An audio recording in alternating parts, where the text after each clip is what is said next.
sit down before Lawrence pulls me with a hook. I'm not going to do that.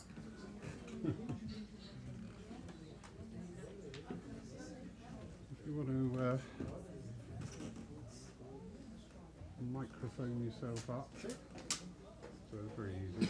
Off, standby, red light means you're on. Right, bud. Super.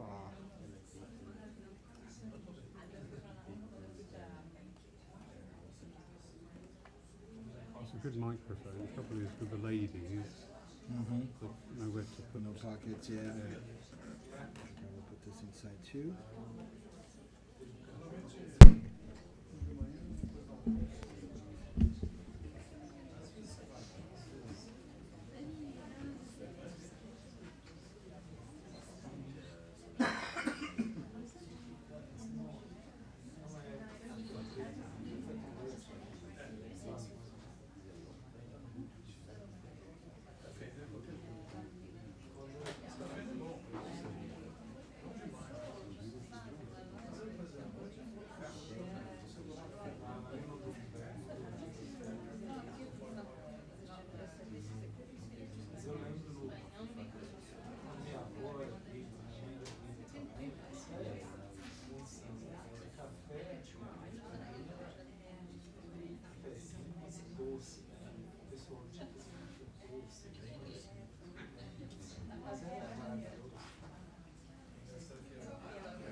I don't need to speak close to you.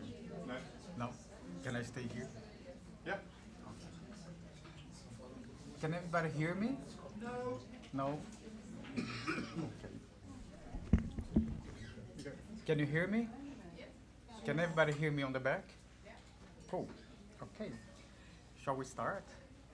Just before I start reading my script, one thing that I want to say, right? I don't know if it's a coincidence or not, but I had a word with those guys upstairs. Every time we have an event here, it rains. And then I keep saying, no, come to the sunny Bournemouth or Poole, because it's like the Caribbean of England. And then people come and said, really? Is it like summer in English like this? Yes, it is. Welcome to the summer. Okay, so good afternoon, everyone. Welcome to this event brought to you by the Spiritist Society of Bournemouth and in collaboration with our host, the Poole Christian Spiritualist Church. A warm welcome to those who are joining us also online. I'm Fabrício Assunção. I'm from the Spiritist Society of Bournemouth, and it's my great pleasure to welcome our guest speaker, Dr. Dan Assisi. Today's event is going to be two parts. Dan will talk about mediumship and the modern world, from menses to rescue work. Following a half-hour break for refreshments, we will have the second part of the event where Dan will take any question, guys. Don't be shy. Any questions about spiritual, challenge him. Thank you everyone who has sent your questions before. I have got a few questions here for you, Dan, and who also has volunteered to help today. For those who brought food for sale or in our cafe, and also for those that brought food for the donation for the food bank, thank you very much. It's much appreciated. So let me say a few words of introductions about Dan. Dan Assisi is from the US, and he is a distinguished public speaker on spirituality and spiritism. He's a good friend of us here in Bournemouth and Poole. He visited us in October when he spoke about lessons from the events of St. Paul Conversations in Life, based on Dan's new book, Our Road to Damascus, 7 Lessons for Life of Purpose and Meaning. We have the book for sales over there. Thank you, Dan, for visiting us again today. And before we start Dan's talk, I will ask Lauren Saville from the Poole Christian Spiritualist Church to lead us in an opening prayer. Over to you, Lauren. Thank you, Fabricio. And good afternoon, everybody. Good afternoon, everybody. Yes, you know, we're here to celebrate life. So let's bring the life back into our lives. So, just for this short time, please put aside all the worries, all the cares, all the concerns, all the niggles that we have in this world today. For this is your time. This is your time for your soul to connect. Your time to draw in to those who watch over us, who guide us, who help us each and every day of our lives. For this is a day of education.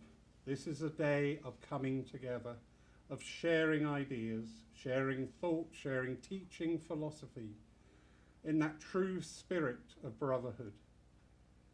So we ask this day that we all be brought together as one, that the energies surround each and everybody here, that the minds be open to new thoughts, new ideas, and to draw that conclusion that life, in whatever form, is eternal. Amen. Thank you, Lawrence. It's now my pleasure to hand it over to Dan Assisi, who will speak to us about the mediumship from message to rescue word. Over to you, Dan.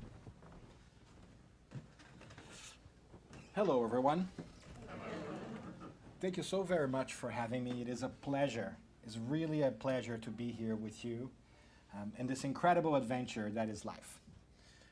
Sometimes I wonder how a guy who was born in Rio de Janeiro, Brazil, ended up living in San Diego, California, only to visit our friends in Poole every once in a while.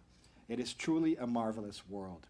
And I will try, I promise you, I will try to curb my American enthusiasm. I understand that it's not always well placed in the British Isles. So I will also try to curb my very unfortunate jokes.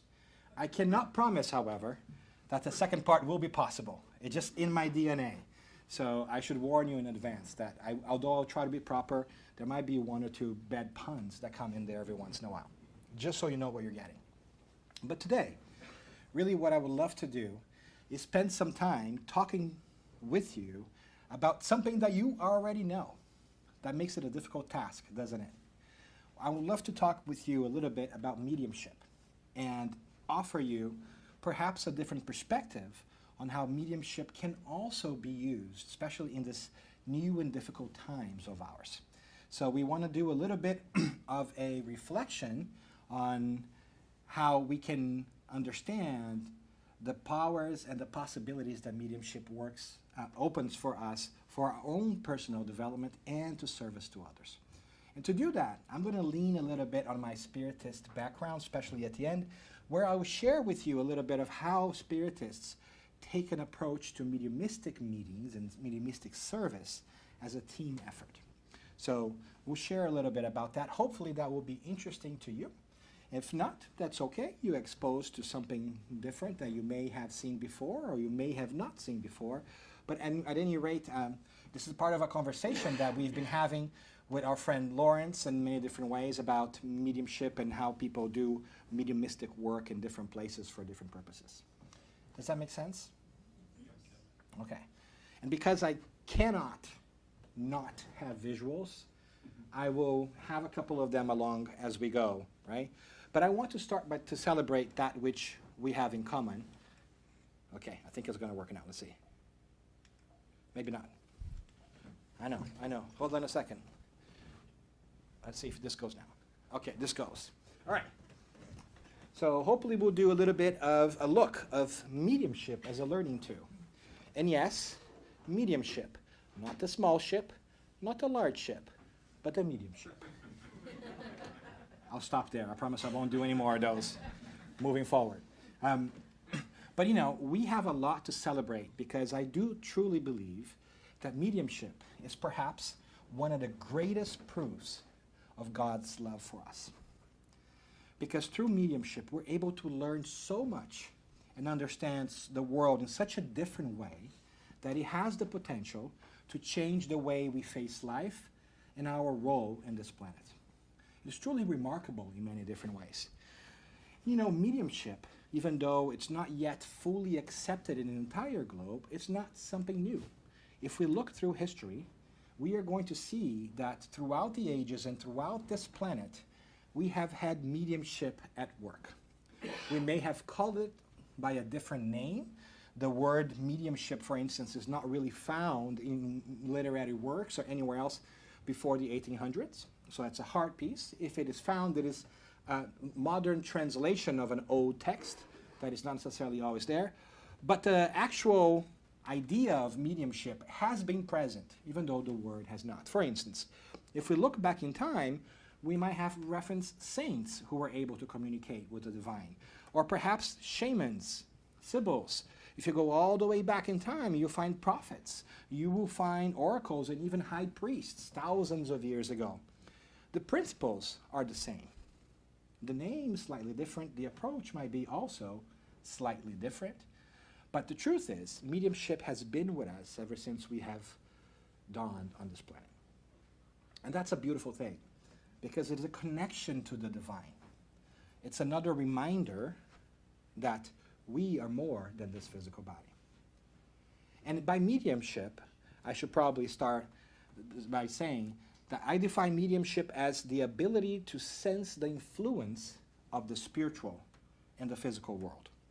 So there are varying degrees of mediumship. All of us, I believe, are mediums to a certain degree. However, we use the word medium most oftenly to describe that person who has an additional ability, or that is to say, has a greater sensibility to the physical, to the spiritual world. So although we can all feel the presence of spirits in one way, and sometimes we're even unaware, some of us have the ability to communicate their thoughts and act as intermediary, hence the word medium, intermediary between both planes of life.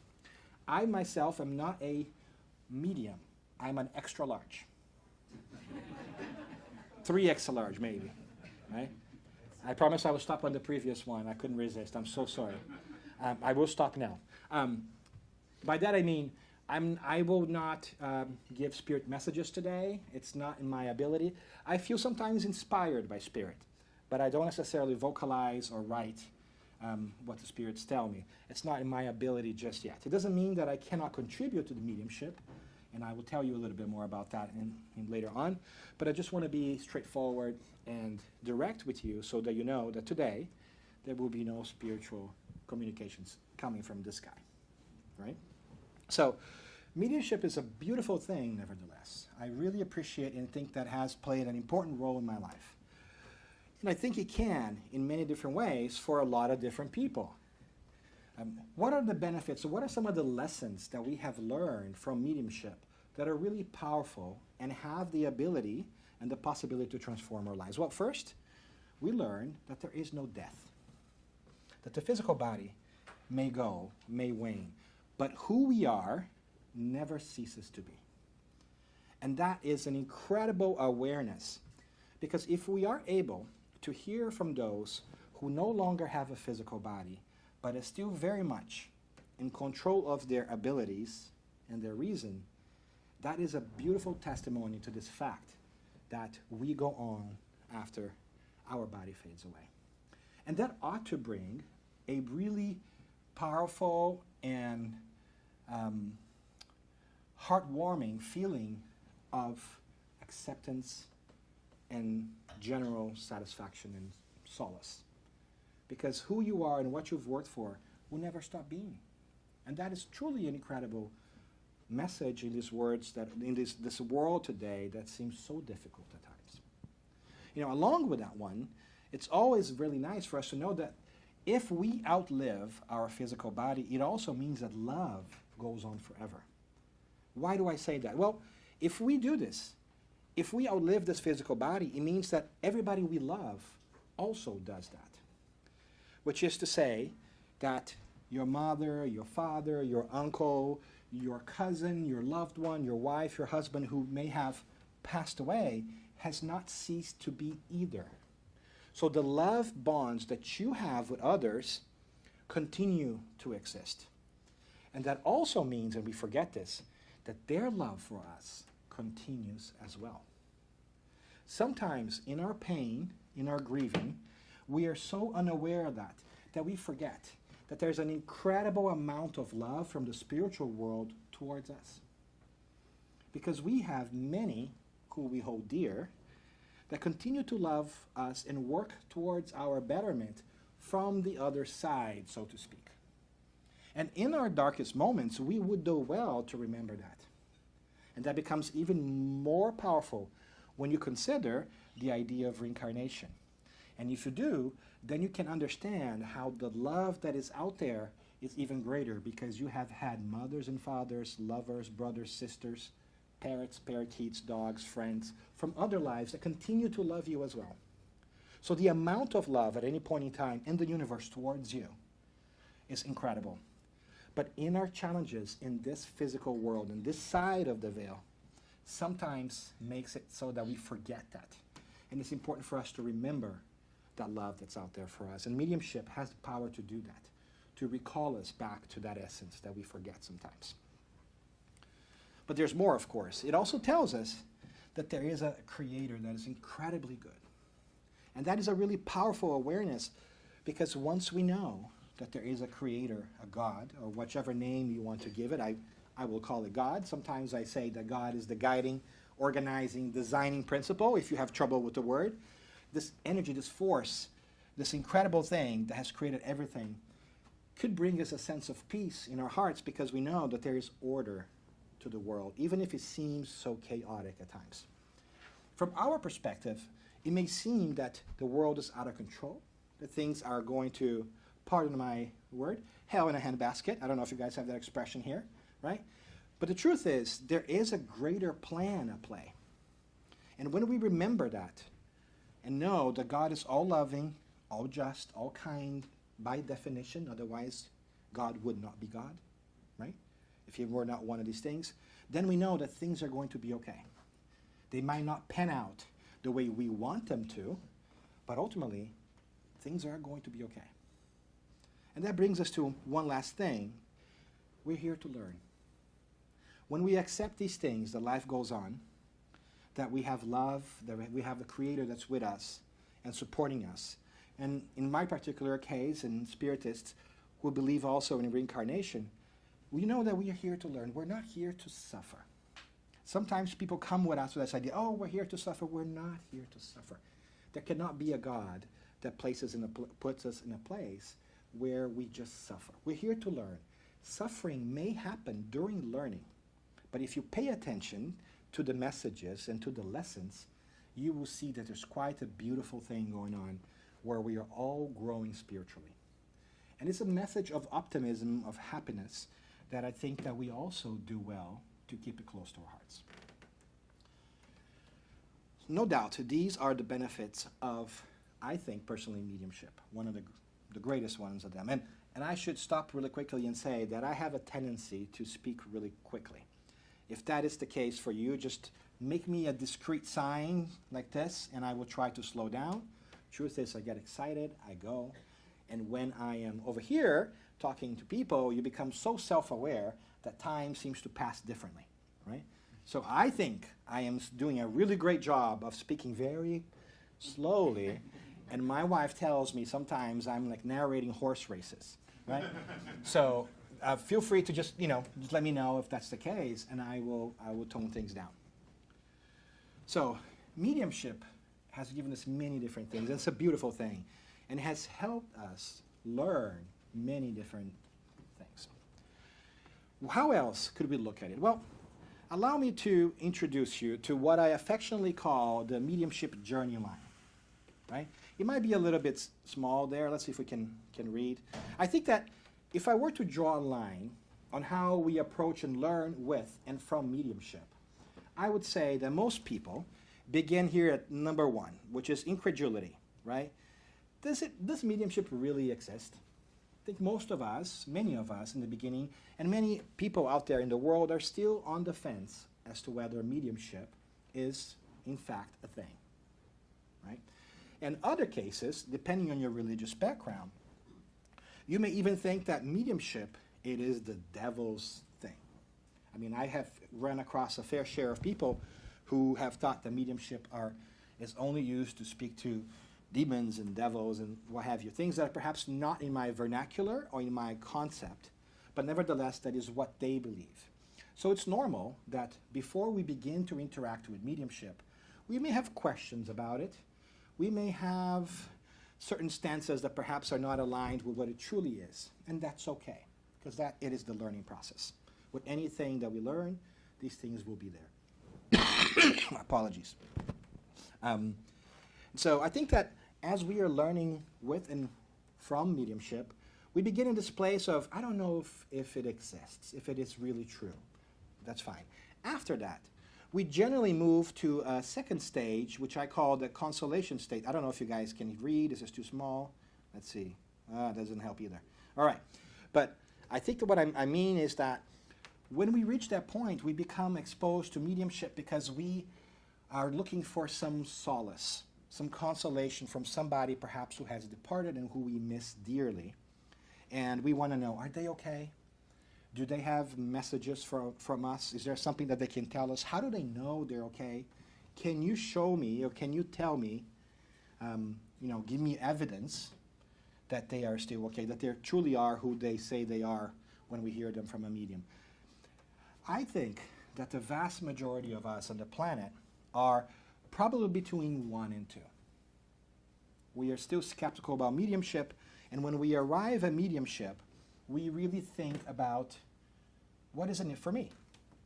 That's understandable and only normal, right? And that is a beautiful role that mediumship has to play for all of us and can play for all of us. It is incredibly reassuring to receive messages and validations, thank you so very much, sir, from the ones we love who are no longer in the physical plane with us. It warms our hearts up and allows us to really learn and think about all those things that we just talked about, that indeed it is a blessing that we know that life goes on, that we ourselves are never going to die, so to speak, our physical body might. It's a beautiful thing.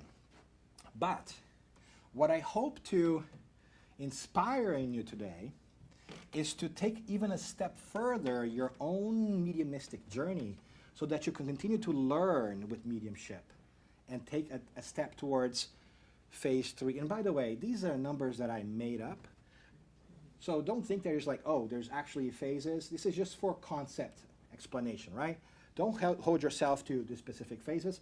It's more like a spectrum where you can kind of be more along the line. You don't necessarily go from one step to the next step to the next step. You can be halfway between things.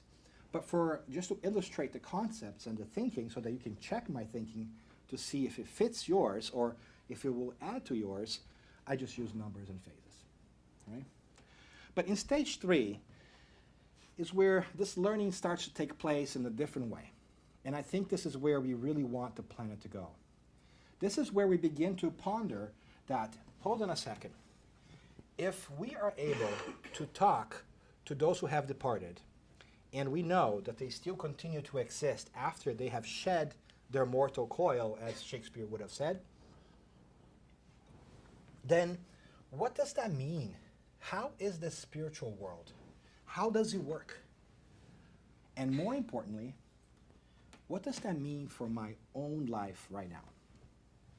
This is when we go into behavioral territory. That is to say, if we know that we are going to outlive this physical body, and so will, for instance, those who perhaps we do not get along with in this life, what will we do? Because once we pass, they will continue to exist, we will continue to exist, and our challenges will continue to exist. Does, therefore, that mean that I should think about changing the way I go about living my life because I know that there is a hereafter? Does that mean, for instance, that perhaps I shouldn't worry as much or as deeply about amassing wealth in this life because I may not carry that with me to the world of the spirit? Should I instead spend more time taking care of those things that I can't carry with me, my virtues, my intellect, my practices? So this is really difficult territory because it calls into question who we are for ourselves. And then we must make the choice as to whether we want to change certain aspects of us to fit this new belief and certainty that begins to sprout in our heart that we are spirits first and physical bodies second. Tough questions. Because spirituality cannot be just a Sunday thing, a Saturday thing, where we go and listen to inspiring words, go back to the middle of the week, and then we cut people off at traffic, we are unkind to those we work with, and we treat poorly those we live with. That defeats the purpose, doesn't it?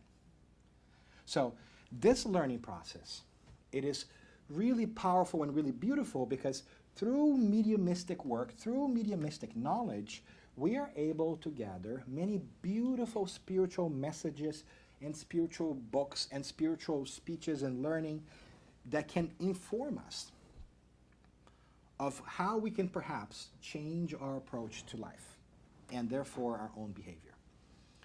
I particularly enjoy reading some books that tell us how the spiritual world is. There are many classics in that area. In Spiritism, we have one called Astral City or No Solar. We also have, Reverend Owen, Life Beyond the Veil, that tells us a little bit about that as well. There are many others that can kind of shed some light into how life in the afterlife can really be. In fact, it's even funny to call it afterlife because if it's life, then how can it be afterlife? It's just one big life, right? But I digress. But my point is, as we embark in this journey of really being in touch with spirituality and who we are sometimes called to change ourselves and to act positively into the world. And that is a fantastic thing. And I say that because today we have some evidence of that here.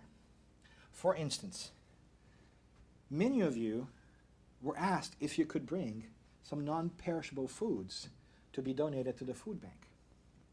What a wonderful thing that we are not asking just for funds for ourselves, but that we are also thinking, you know what, there are people who are perhaps not in as great financial situation as we are today that could use our help.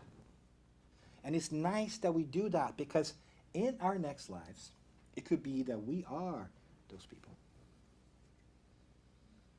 And so we begin to take a step outside of ourselves and think, there is life after or outside my own being.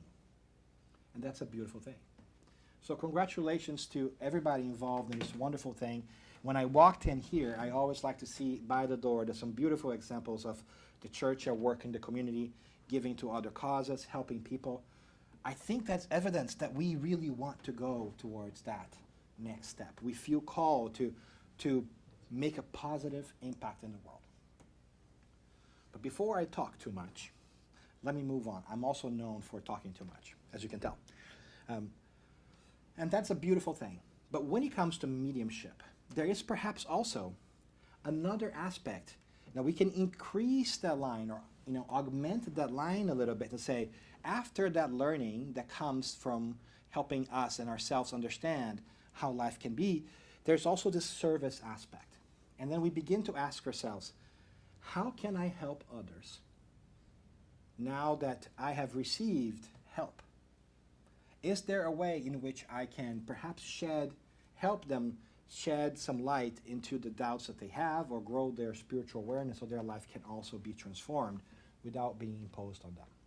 And this is the part that I want to bring to you a little bit, part of our mediumistic work when it comes to Spiritism, because we do sometimes have an approach that is not as known within the spiritualist movement, or at least not as practiced, but could be only my own biased and unbridled ignorance. You could very well be doing this work. But I wanted to share with you a little bit of the work we do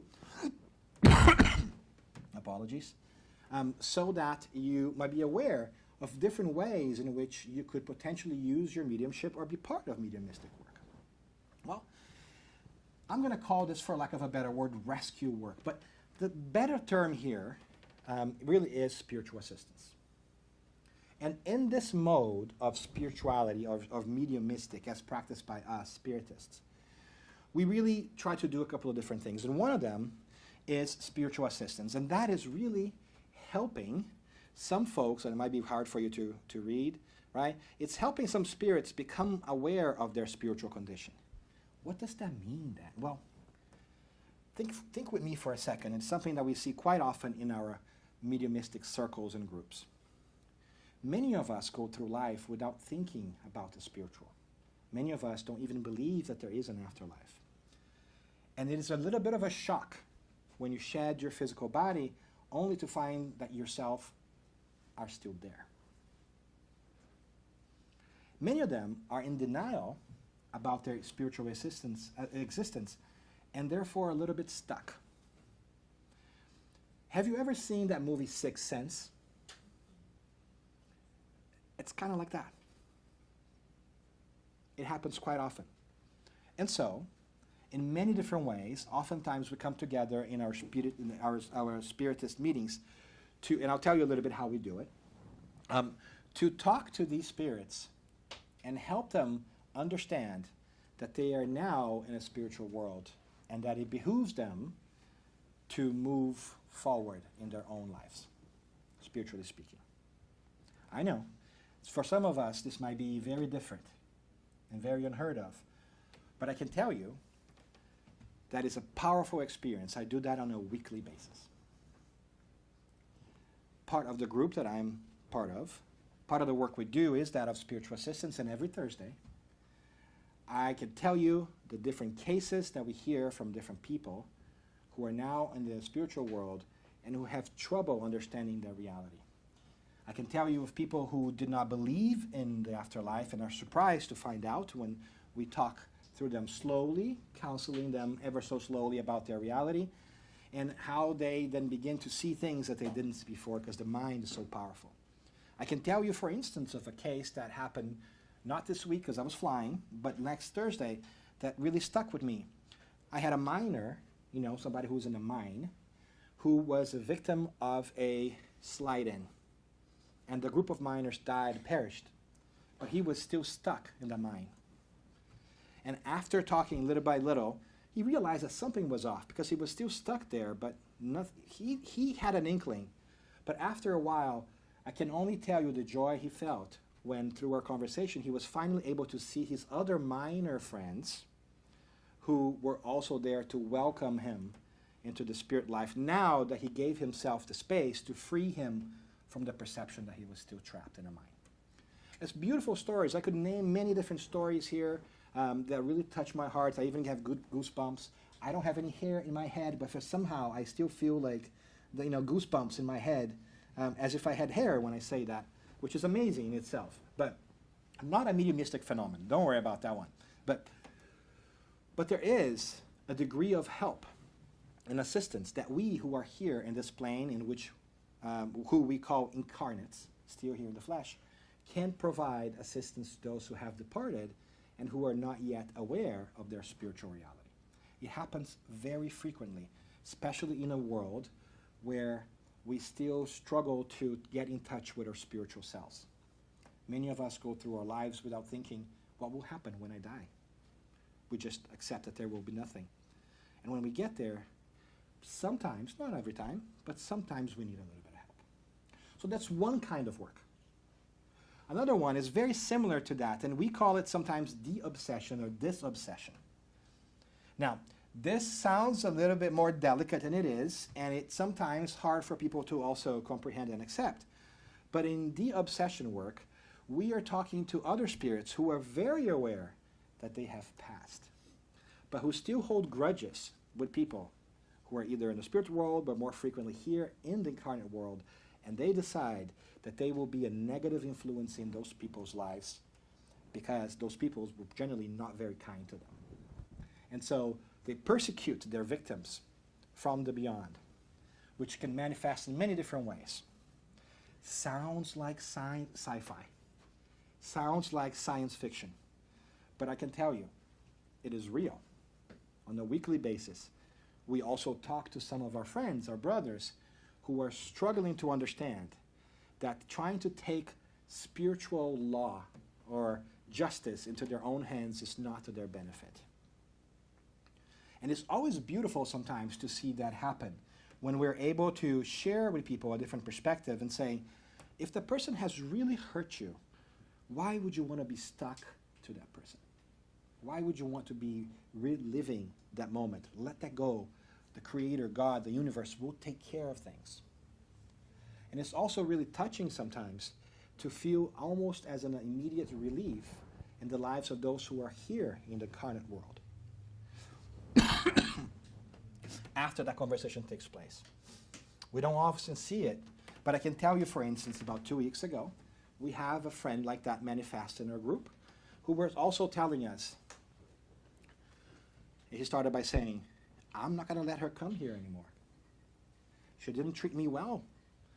We're going to make sure that she pays for what she's done. Little did I know, after a couple of minutes, he was talking to one of our group members who was going through a really difficult moment in her life for very different reasons, and is beginning to falter in her spiritual work. She can't be as committed. She's missing meetings. She has so many different things going on that she's unable to go. And after that conversation, which was not the final conversation we had with that particular brother, it was wonderful to know that without being prompted, she messaged the group telling us that she was feeling much better than something must have happened. Fascinating work, right? But anyways, I say this, and we have many different illustrations, and if you like more examples, we can talk about those. But I say this to tell you that there's this incredible thing happening that is mediumship, that allows us not only to gain knowledge from the spiritual world, but also to change our perspectives in the world and act upon the world and the spiritual world in ways that are going to be satisfying and fulfilling for all of us. And that will make this place better for all of us. Now, you might be asking, then, why would you do that? Can the spirit world not take care of that themselves? Sure they can. We are not needed in that work. But it's nice that we are there, because sometimes our friends who are unable to accept that they have passed because they don't know any better, they see us because we're still alive and they think they're alive, so they want to talk with us. So that makes it easier and faster.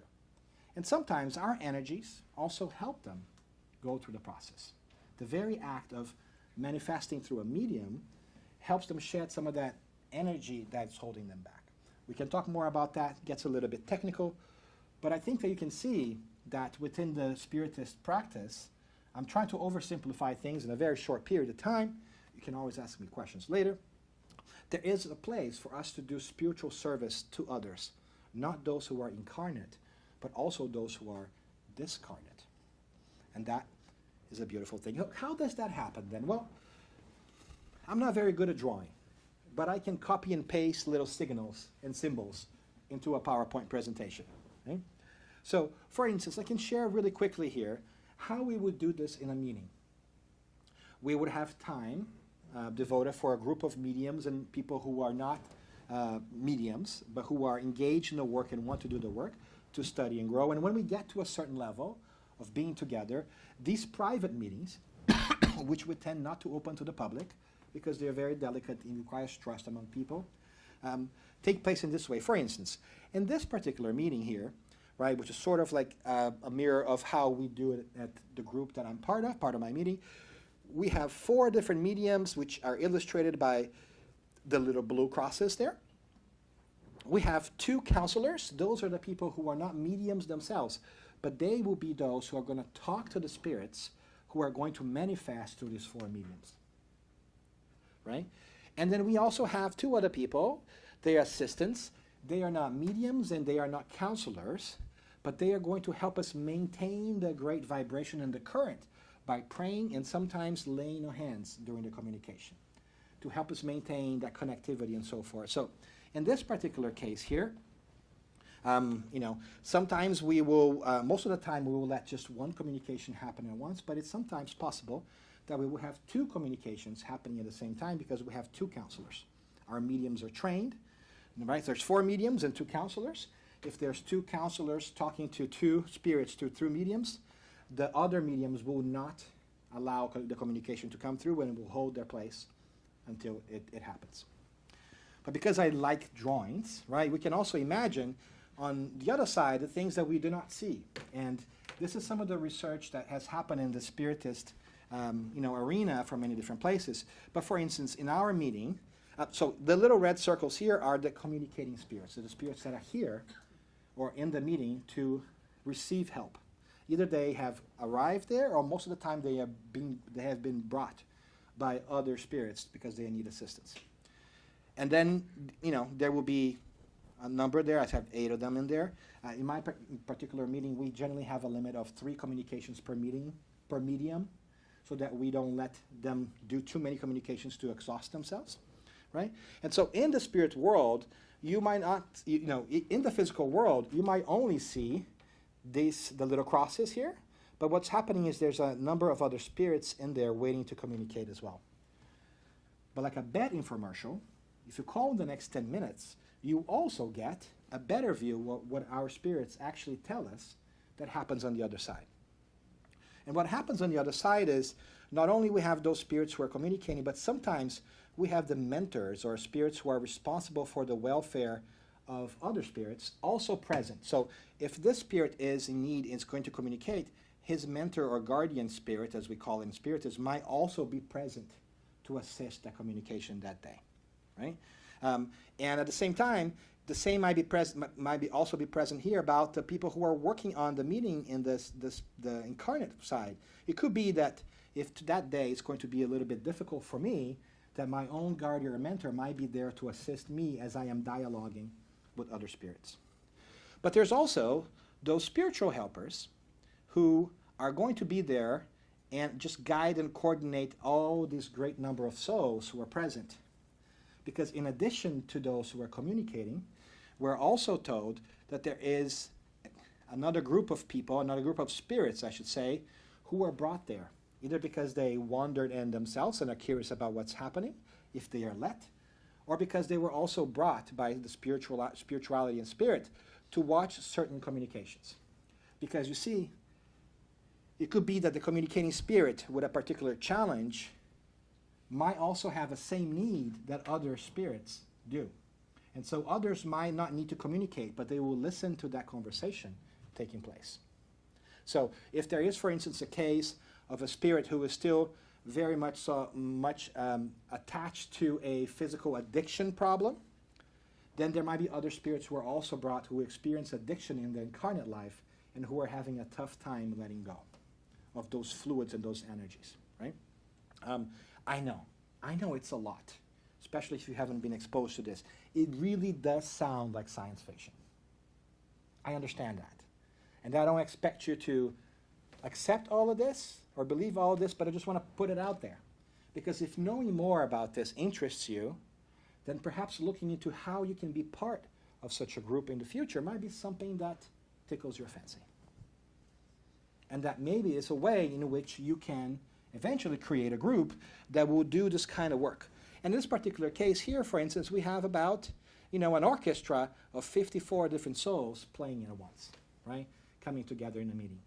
Now, this only happen in mediumistic meetings? No. For instance, right now, here, we have other spiritual friends who are with us, who are here also. We have spiritual workers who help this incredible church. We have mentors and guides of people who come here for the first time, who are also trying to get some wonderful messages in. And we also have those who have wandered across the street and are interested in what's happening here, besides a group of people that might be brought here spiritually because of the ambiance and the work that takes place here. So what we see is the tip of the iceberg, because there is more of them than there is of us. That is also a shocking awareness at first, because sometimes we feel like, oh, there's no sense of privacy. But really, this is the world we live in. And so it's a beautiful thing because in many different ways, it opens up our perception that there are other uses of mediumship that we don't normally see on our everyday practice or even media or contemplations. But there's an aspect to service to mediumship that can also be used. Not only there is evidential mediumship that serves a great service, but there's also this mediumship of service where counseling the spirits of the departed is of benefit to them and to some of those who are still incarnate and are receiving their undue influence. That was a lot, right? But this happens every single day throughout the world.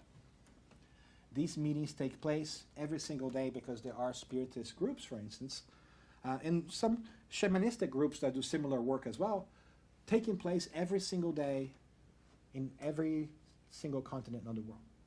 And we receive a lot of messages from our spiritual benefactors telling us in other instances about what has happening in these meetings or the benefit that they have caused to specific people. And that's a beautiful thing. So, if anything else, whether you find that interesting or not, that's a different perspective on how mediumship can also be used to advance our own moral evolution and of the world around us. Because every soul that receives a little bit more of enlightenment, takes a step further in the line, or forward in the line, contributes to our overall planet and the vibrations we feel.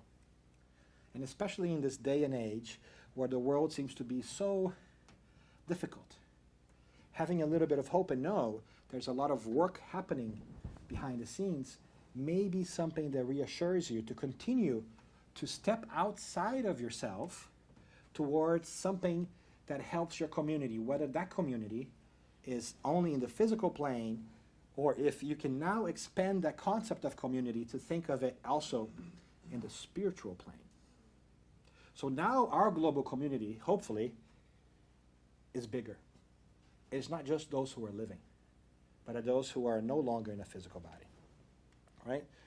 So the good news here is that we can all act upon the world to help it evolve.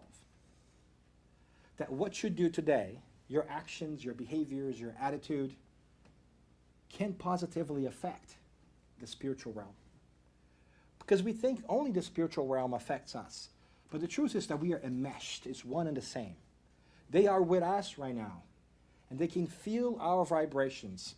And some of us feel their vibrations too. All of us feel their vibrations, to be honest with you. Some of us are just more aware. So, let's stay in this together. Think about how is it that you can take a step forward towards helping the global community through your actions, through your thoughts, through your habits, and also through mediumistic service, if you so find yourself inclined and interested in doing that.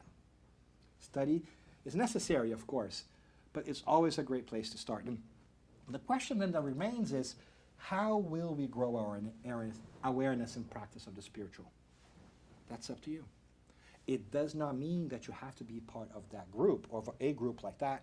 It doesn't have to mean that you have to be involved at all with mediumship. But whatever it is that you do, you're now aware of the spiritual around you. So remember that we have a cloud of witnesses, as Paul the Apostle would have described, right? That follow us around and see what we're doing. And we must raise the moral level of this planet through our own actions and through our own doing. We are not here to wait for somebody else to save us. We are the ones that we've been waiting for. We're the ones that have to do the work. And that's a beautiful thing, in my opinion, because by doing the work, we feel the benefits that come from it. And that's the invitation that I think that lingers. For 2,000 years, our older brother, Jesus, has been speaking to us about the fact that life goes on beyond the physical plane. As a matter of fact, I think that is the core of his message. When he came back, when he's resurrected, it was to show us that death does not exist.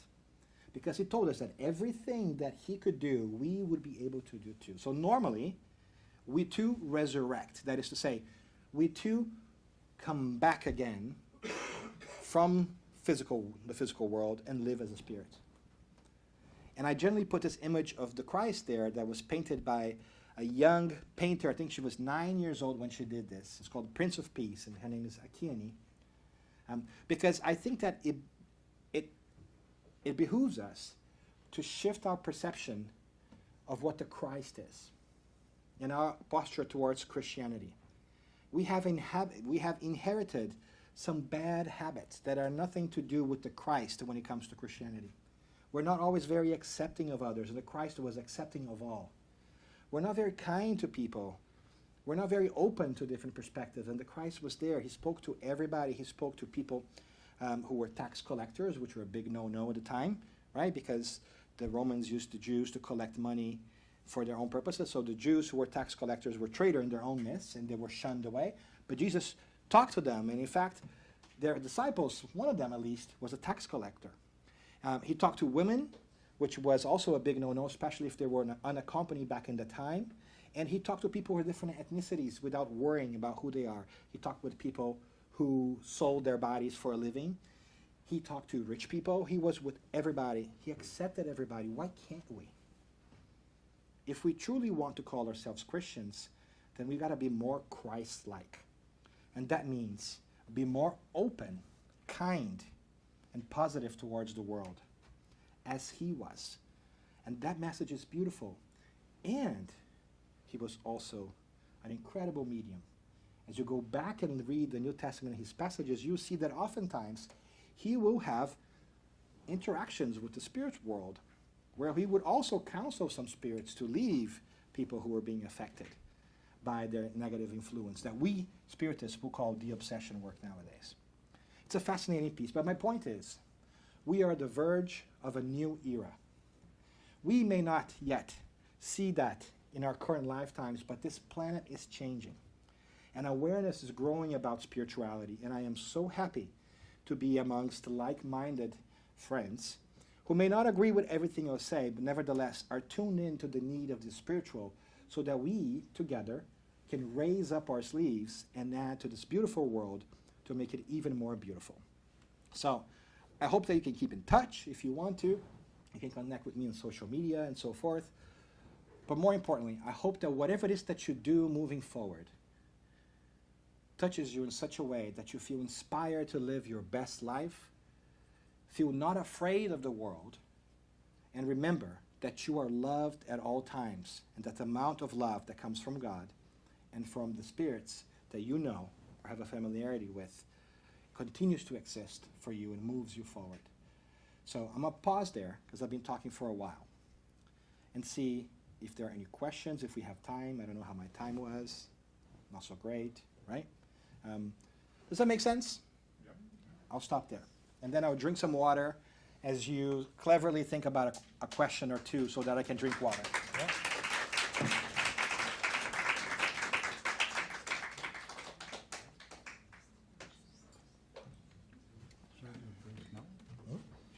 If you want to. Do you want to do questions here in this topic in the break, or do you want to just do a break in general? It's up to you guys. We're gonna do the second part, but I think before we go to the break and do the second part, shall we take some questions and answers on this topic so that we can move on to the second part of it on questions and answers on different topics? Does anyone has got any question that would like to ask?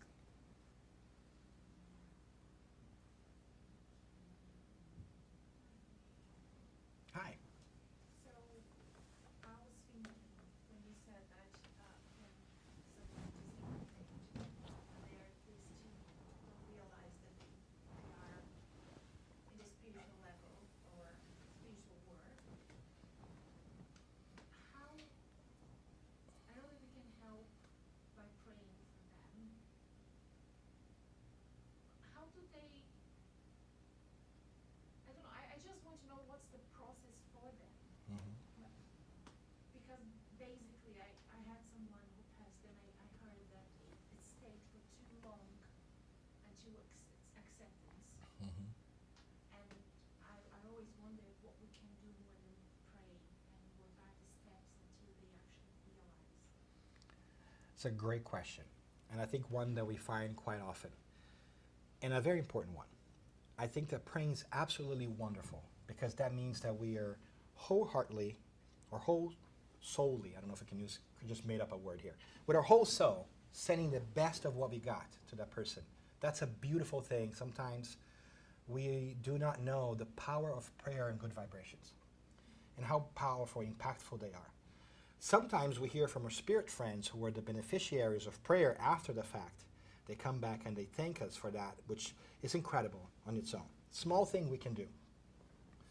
But I think that, from our perspective and what we have seen in the literature and our experience, the passing is always obviously a very important moment, but it varies from person to person, because it depends on your level of awareness and how you led your life.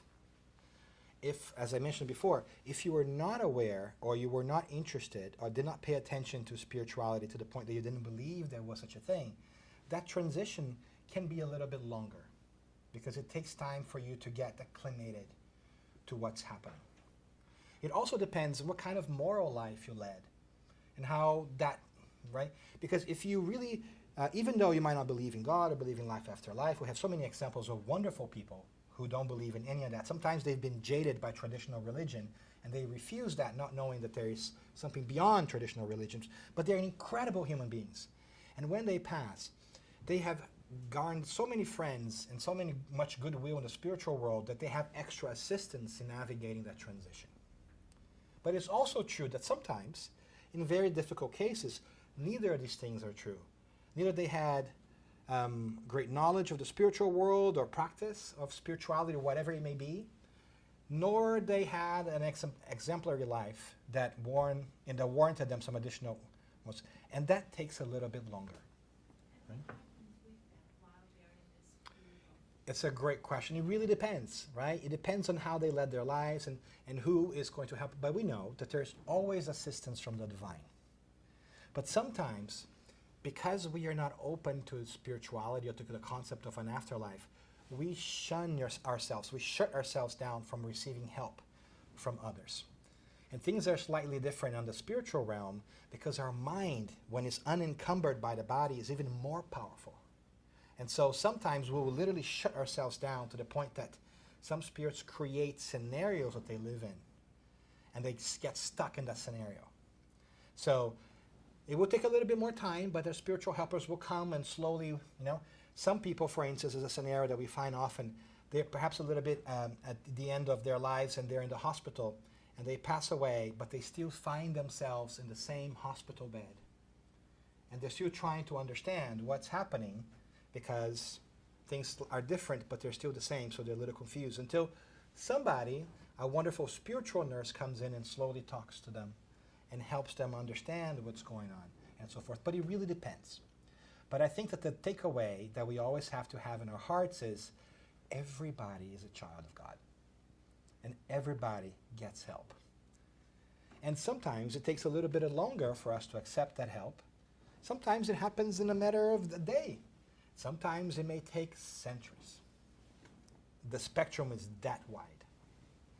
We know of cases of, for instance, of people. This is fascinating, by the way. This one will stick with me forever. An Egyptian from the time of the pharaohs who believed that the afterlife would fit a specific mold. So he remained in his sarcophagus. And every once in a while, he will open up his eyes, peek, and see if his idea of what the other world would be like. And not finding it, he would then refuse to engage it and came back, to a point that their spiritual mentors said, okay, it's been a couple of thousand years. Now we are going to move you along, because you cannot wait anymore. You're doing damage to your own evolution, right? That's an extreme case of those that have come across, right?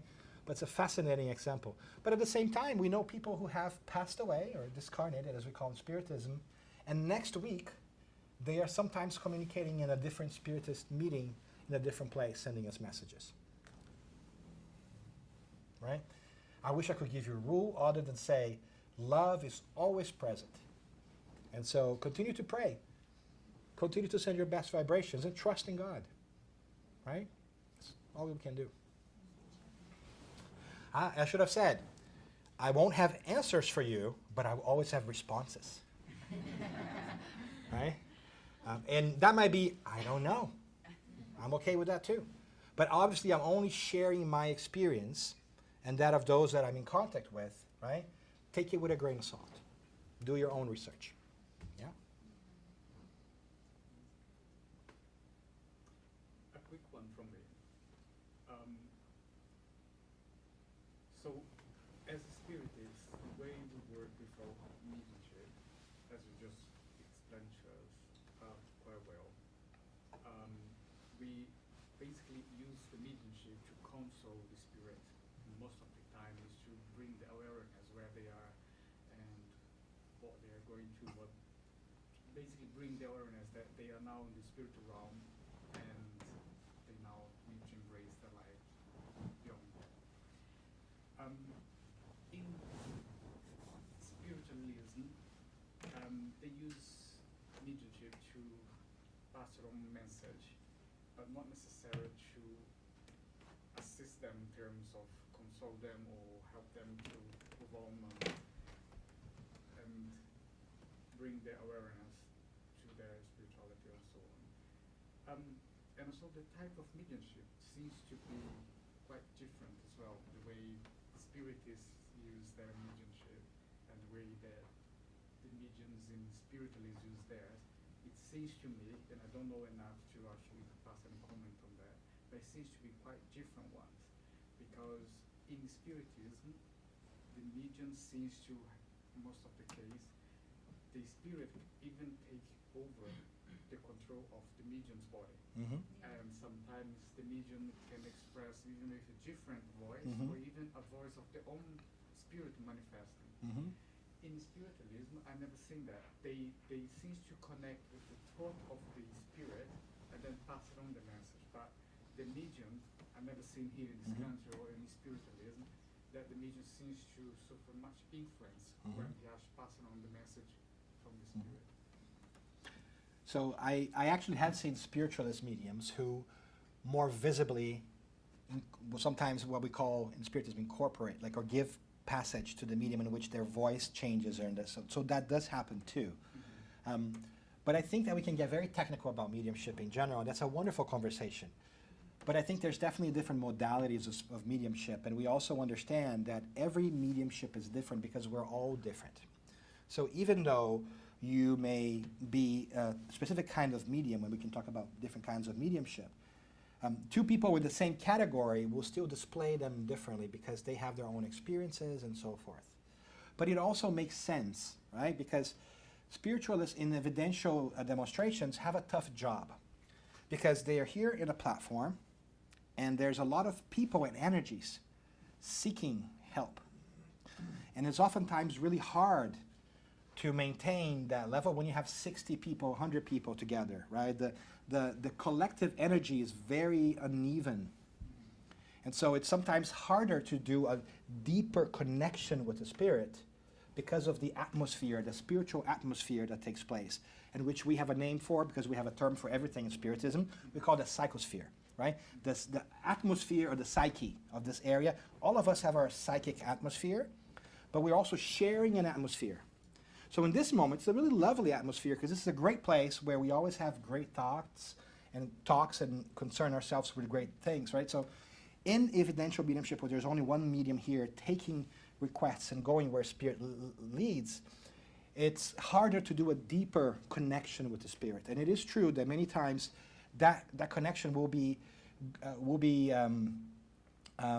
intermediated by a control, right? Sometimes they mention controls or by a spirit that is connected to the medium who helps the work on the other side.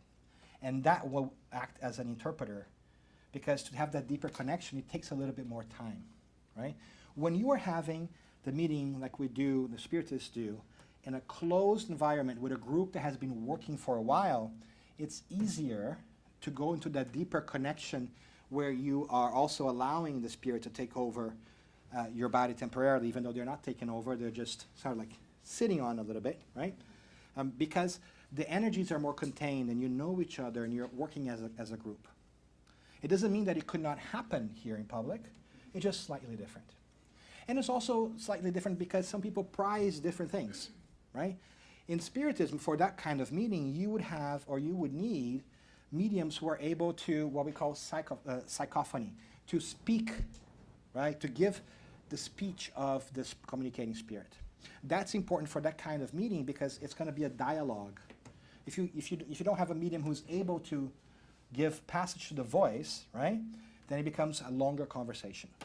For other purposes, for instance, in psychography, we call in Spiritism, there are writing mediums who their job might not be to be in those meetings, but perhaps is to try to compile the thoughts of some spirits to create books or give messages and so forth. So absolutely, there are different kinds of mediumships.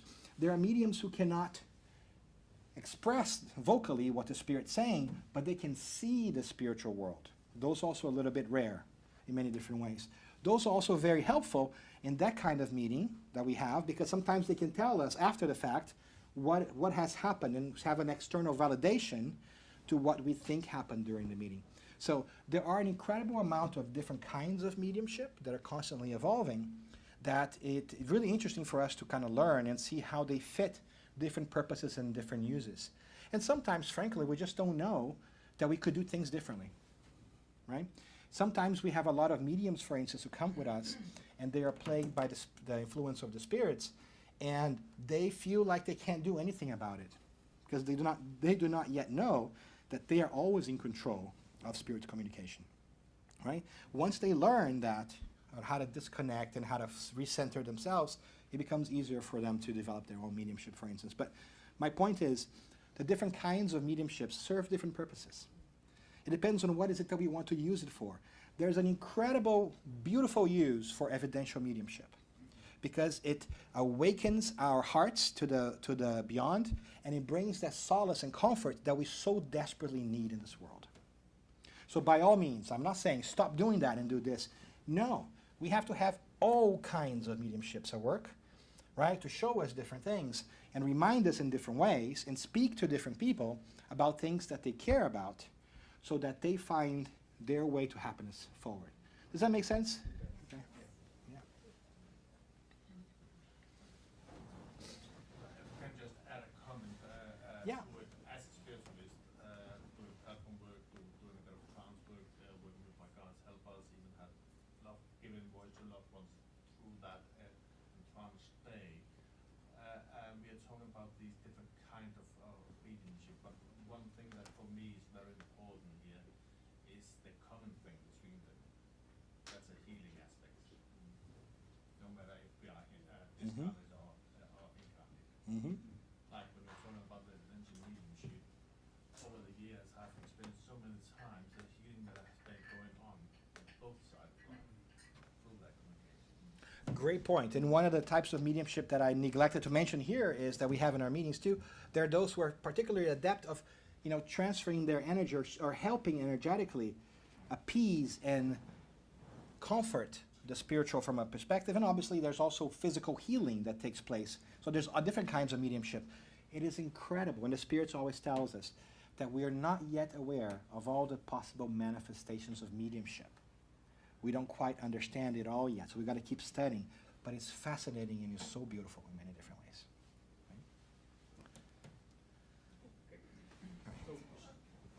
So we do a break and then come back here at 4 o'clock, because the best is yet to come. So I don't know if that's true.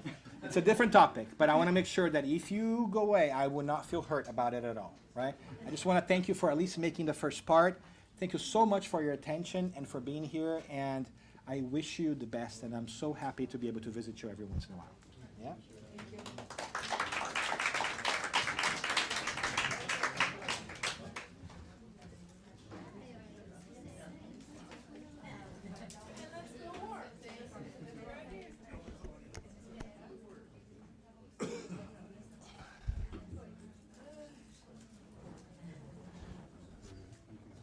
Is that okay? Oh yeah, I should turn it off.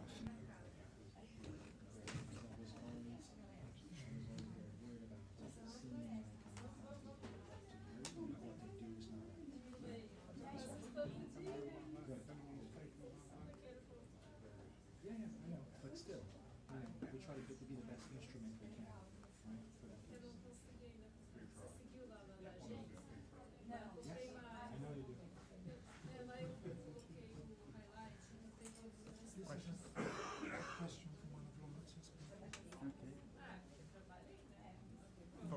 you? From the lady in the audience. Ah, okay. Good talk, right? I don't know. I'm going to summarize this in a closing prayer. They will inspire you.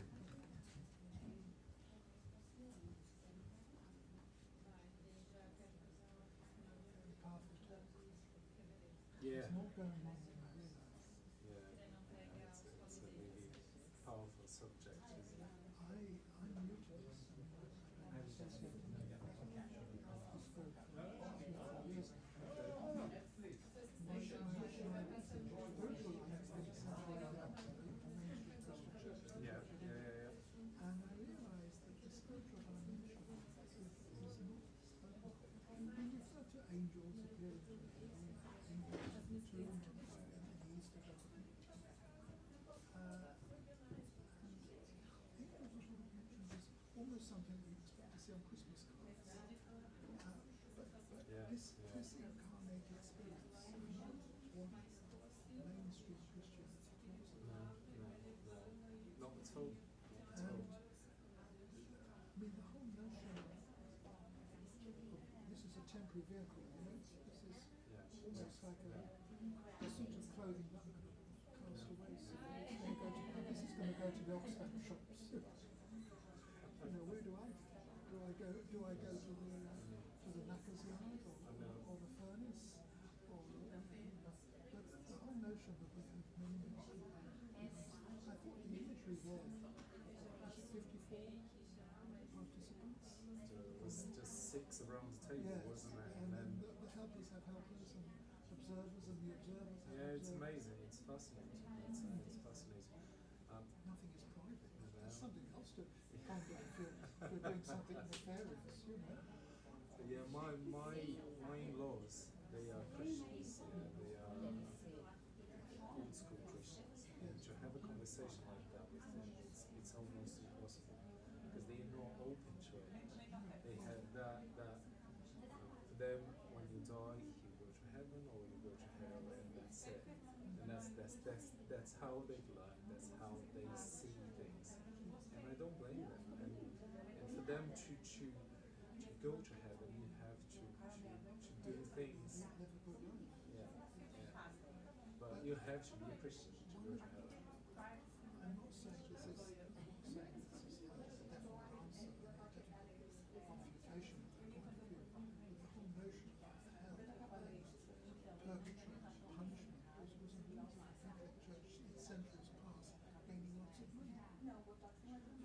I'm not saying that Protestantism is the answer either. But one of the main benefits of Protestantism that it did away with the notion that you could buy your way to heaven. That you could, as it were, seek a way out of getting the just deserts.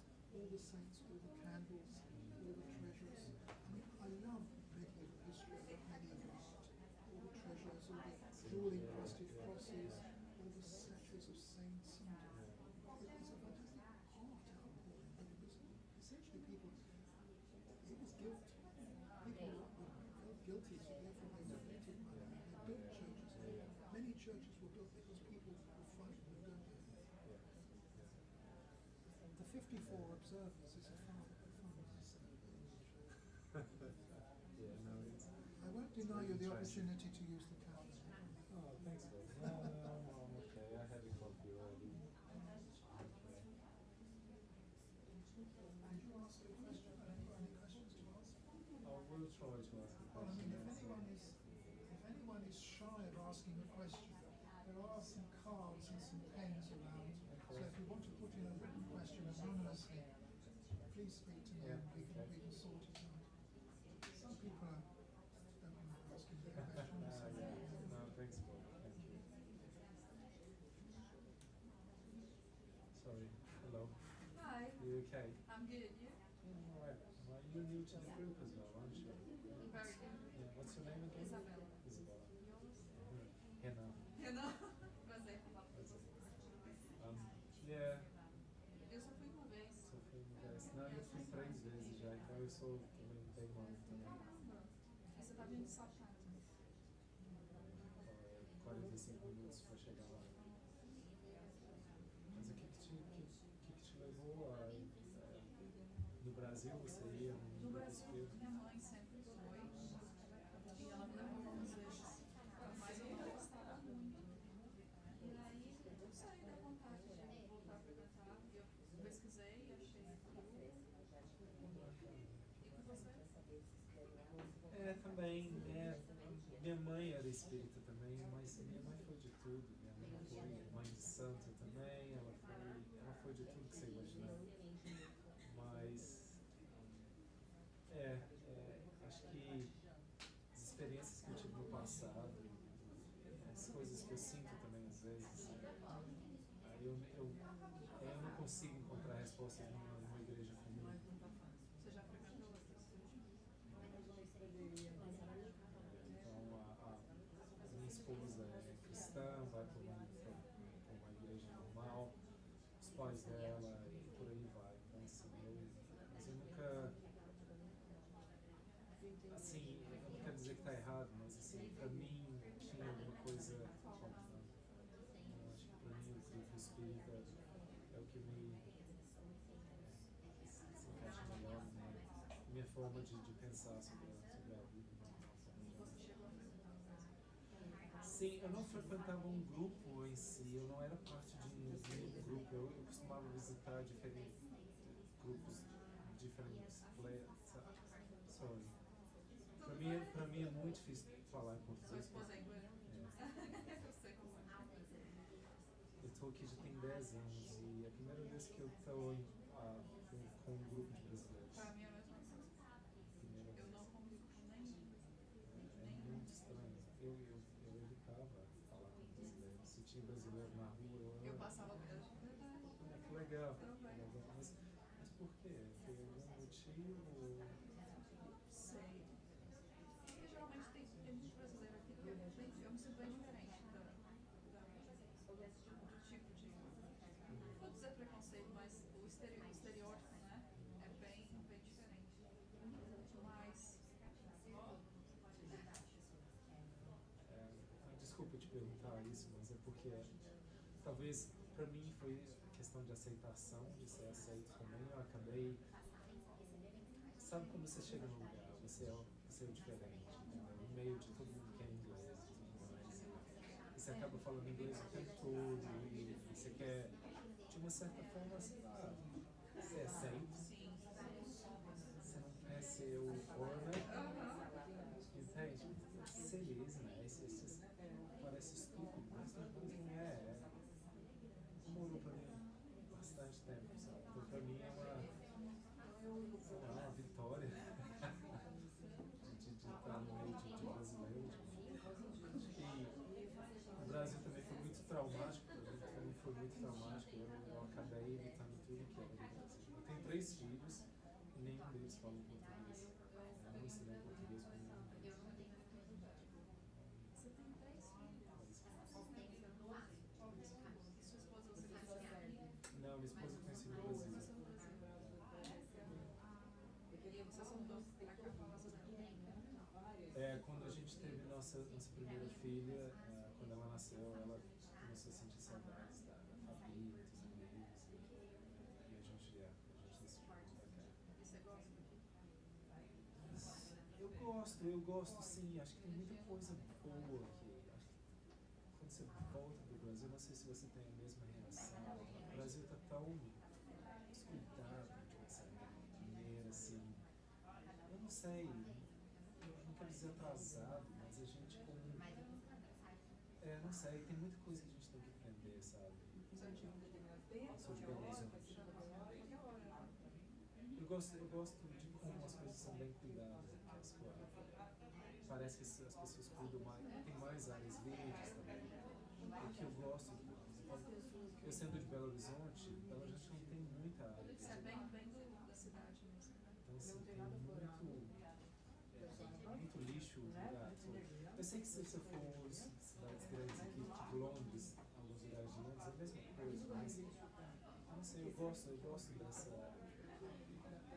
Não, essa municipality. E quando você está dirigindo também as pessoas são mais educadas. Educadíssimo. Você vai para o Brasil, passado, nós fomos ano passado, depois de muitos anos. Foi assim, loucura. Minha esposa fica assim. Foi você, sua esposa e os três? Foi o primeiro vez. Mas seus irmãos? A minha família é muito pequena, eu tenho um irmão, tenho meu padrasto, né, que eu chamo ele de pai, que sempre foi meu pai, mas é isso, sabe, não tem muita gente, então assim, era mais, acho que minha esposa gosta muito do Brasil, ela quer voltar para o Brasil, então ela foi para morar, mas aí acabou que as coisas mudaram, mas ela quer voltar e eu não quero, mas eu não. Ela é brasileira?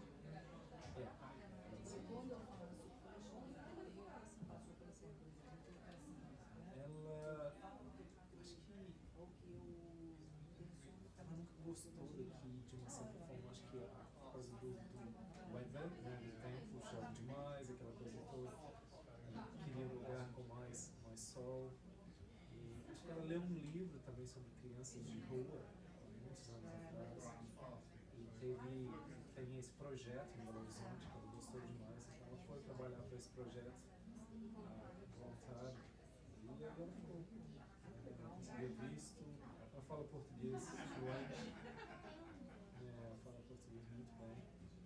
Mas não conseguimos ensinar os nossos filhos.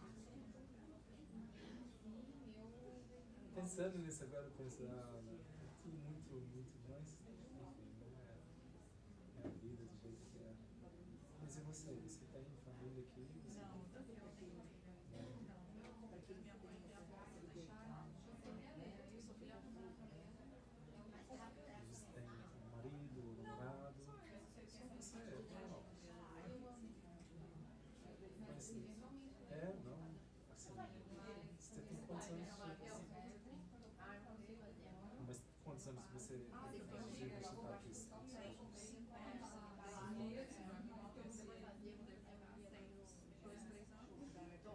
Gosta, você gosta? Eu amo me sinto em casa.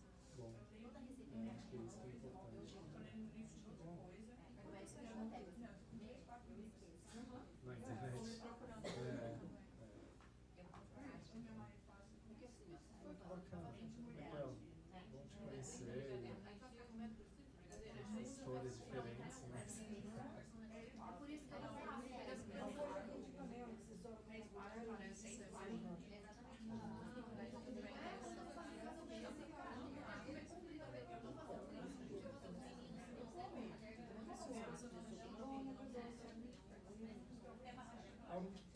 Acho que ela, não, mesmo, igual eu falei com você, ela vai numa igreja normal, geralmente ela vai aos domingos, né? Não, uma igreja cristã. Não sei como é que fala em português, mas ela sabe que esse é o tipo de coisa que eu sempre procurei, sabe, se envolver. Então, pra ela aceita, ela tá tranquila com isso. Mas a nossa vida espiritual, a gente deixou muita coisa de lado, então, assim, a gente estava muito perdido nessa questão espiritual. Né? Espero que as coisas melhorem, tem sido bem difícil. A vida é difícil de você, né? De qualquer forma. A gente tem 3 filhos, é muita correria. 10, 7 e 5. 2 meninas e um menino. E agora a gente tem um cachorrinho também, uma cachorrinha. Também interessante a nossa vida. Muita bagunça, mas assim, meus filhos são muito bacanas, são muito tranquilos. Você não recebe questões do eu tento. Não, eles são bem tranquilos, né? bem inglesinhos, sabe? Quando a gente vai pro Brasil, eles são bem assim, mas tem sido bacana,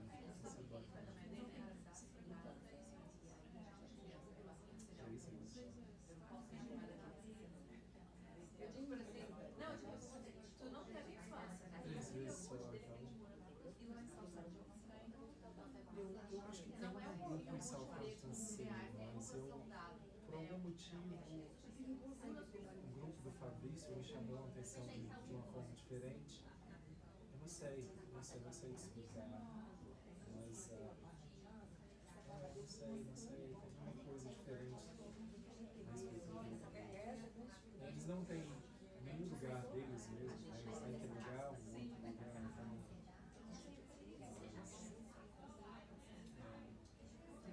bem longe para mim, uma segunda-feira para poder dirigir aquele, mas enfim.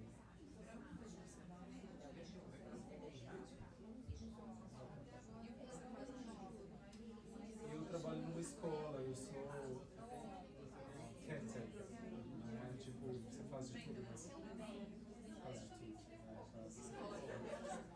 Na escola secundária, tipo, para adolescentes, adolescentes e tal. Faz de tudo, né? De tudo, limpeza, até pequena manutenção. É bacana o lugar do trabalho, 5 minutos de casa. É um trabalho, eu já estou lá, já tem 4 anos, então para mim é bem. Eu já sei o que estou fazendo, não tem mistério. Mas você, o que você faz? Eu estou mudando de emprego agora. Mas eu faço casamento. Mas eu estou mudando para mas em Salvador também. A gente trabalha com casas, apartamentos e aluguel de casas. É meio complicado explicar, mas não tem uma posição assim, eu mas assim, tem alguns apartamentos. Eu ainda não fui conhecer eles, mas aí lá em São Mas você mora lá também em São Carlos ou não? Você mora mas deve para visitar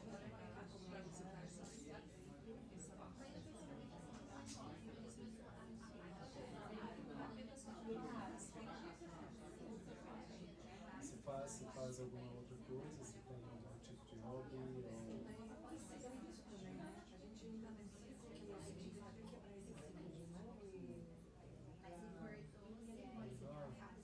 Gostaria de ler, sabe? Eu sou muito ruim, não consigo ler de jeito nenhum.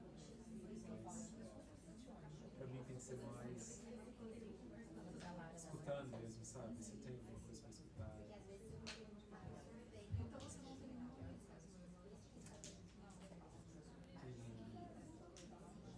Nenhum amigo brasileiro. Pra ser sincero, eu sempre fui não muito ruim de amizades, mas é porque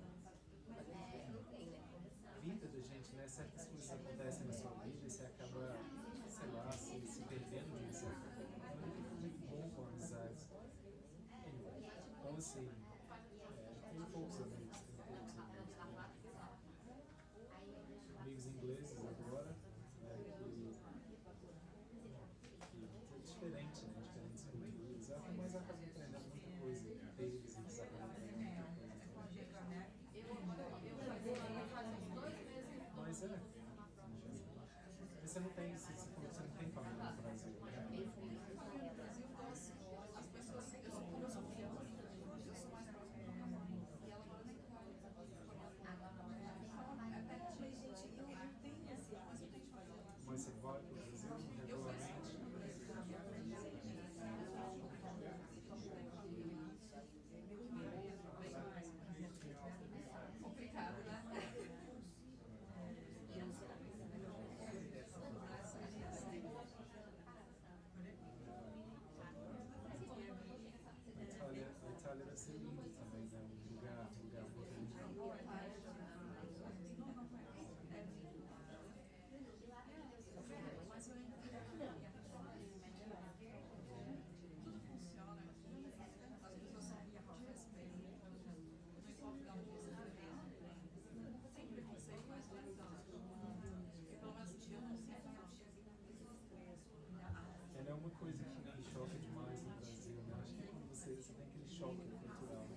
falando nisso, eu acho que aqui é muito quieto também. Eu moro num lugar assim, moro numa, né?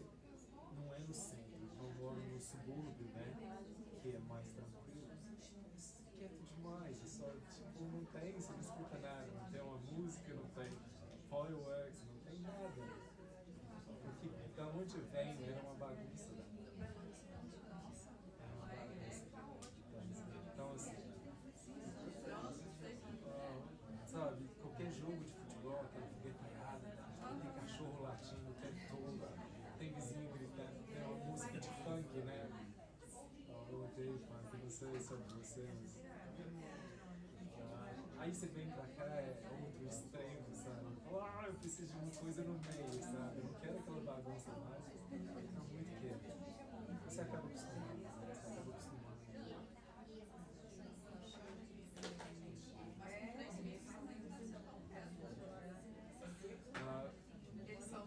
Eles são tranquilos, eles brigam normal, seria normal, né, de irmão, mas eu sou mais agitado, porque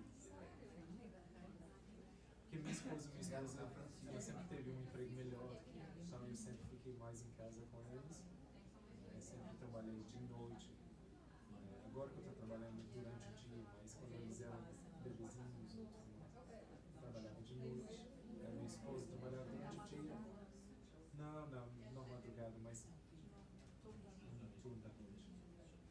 Então ela voltava para casa, né, Wi-Fi, no left, né. Então eu sempre fiquei com eles, eu que cuidei pra gente não pagar a hora de querer. Então sou eu que realmente faço.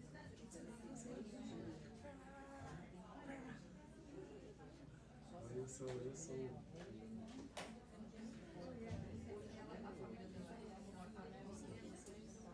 a família dela mora perto. Não, assim, if we meet, yes. They familiar to it's like don't really approach.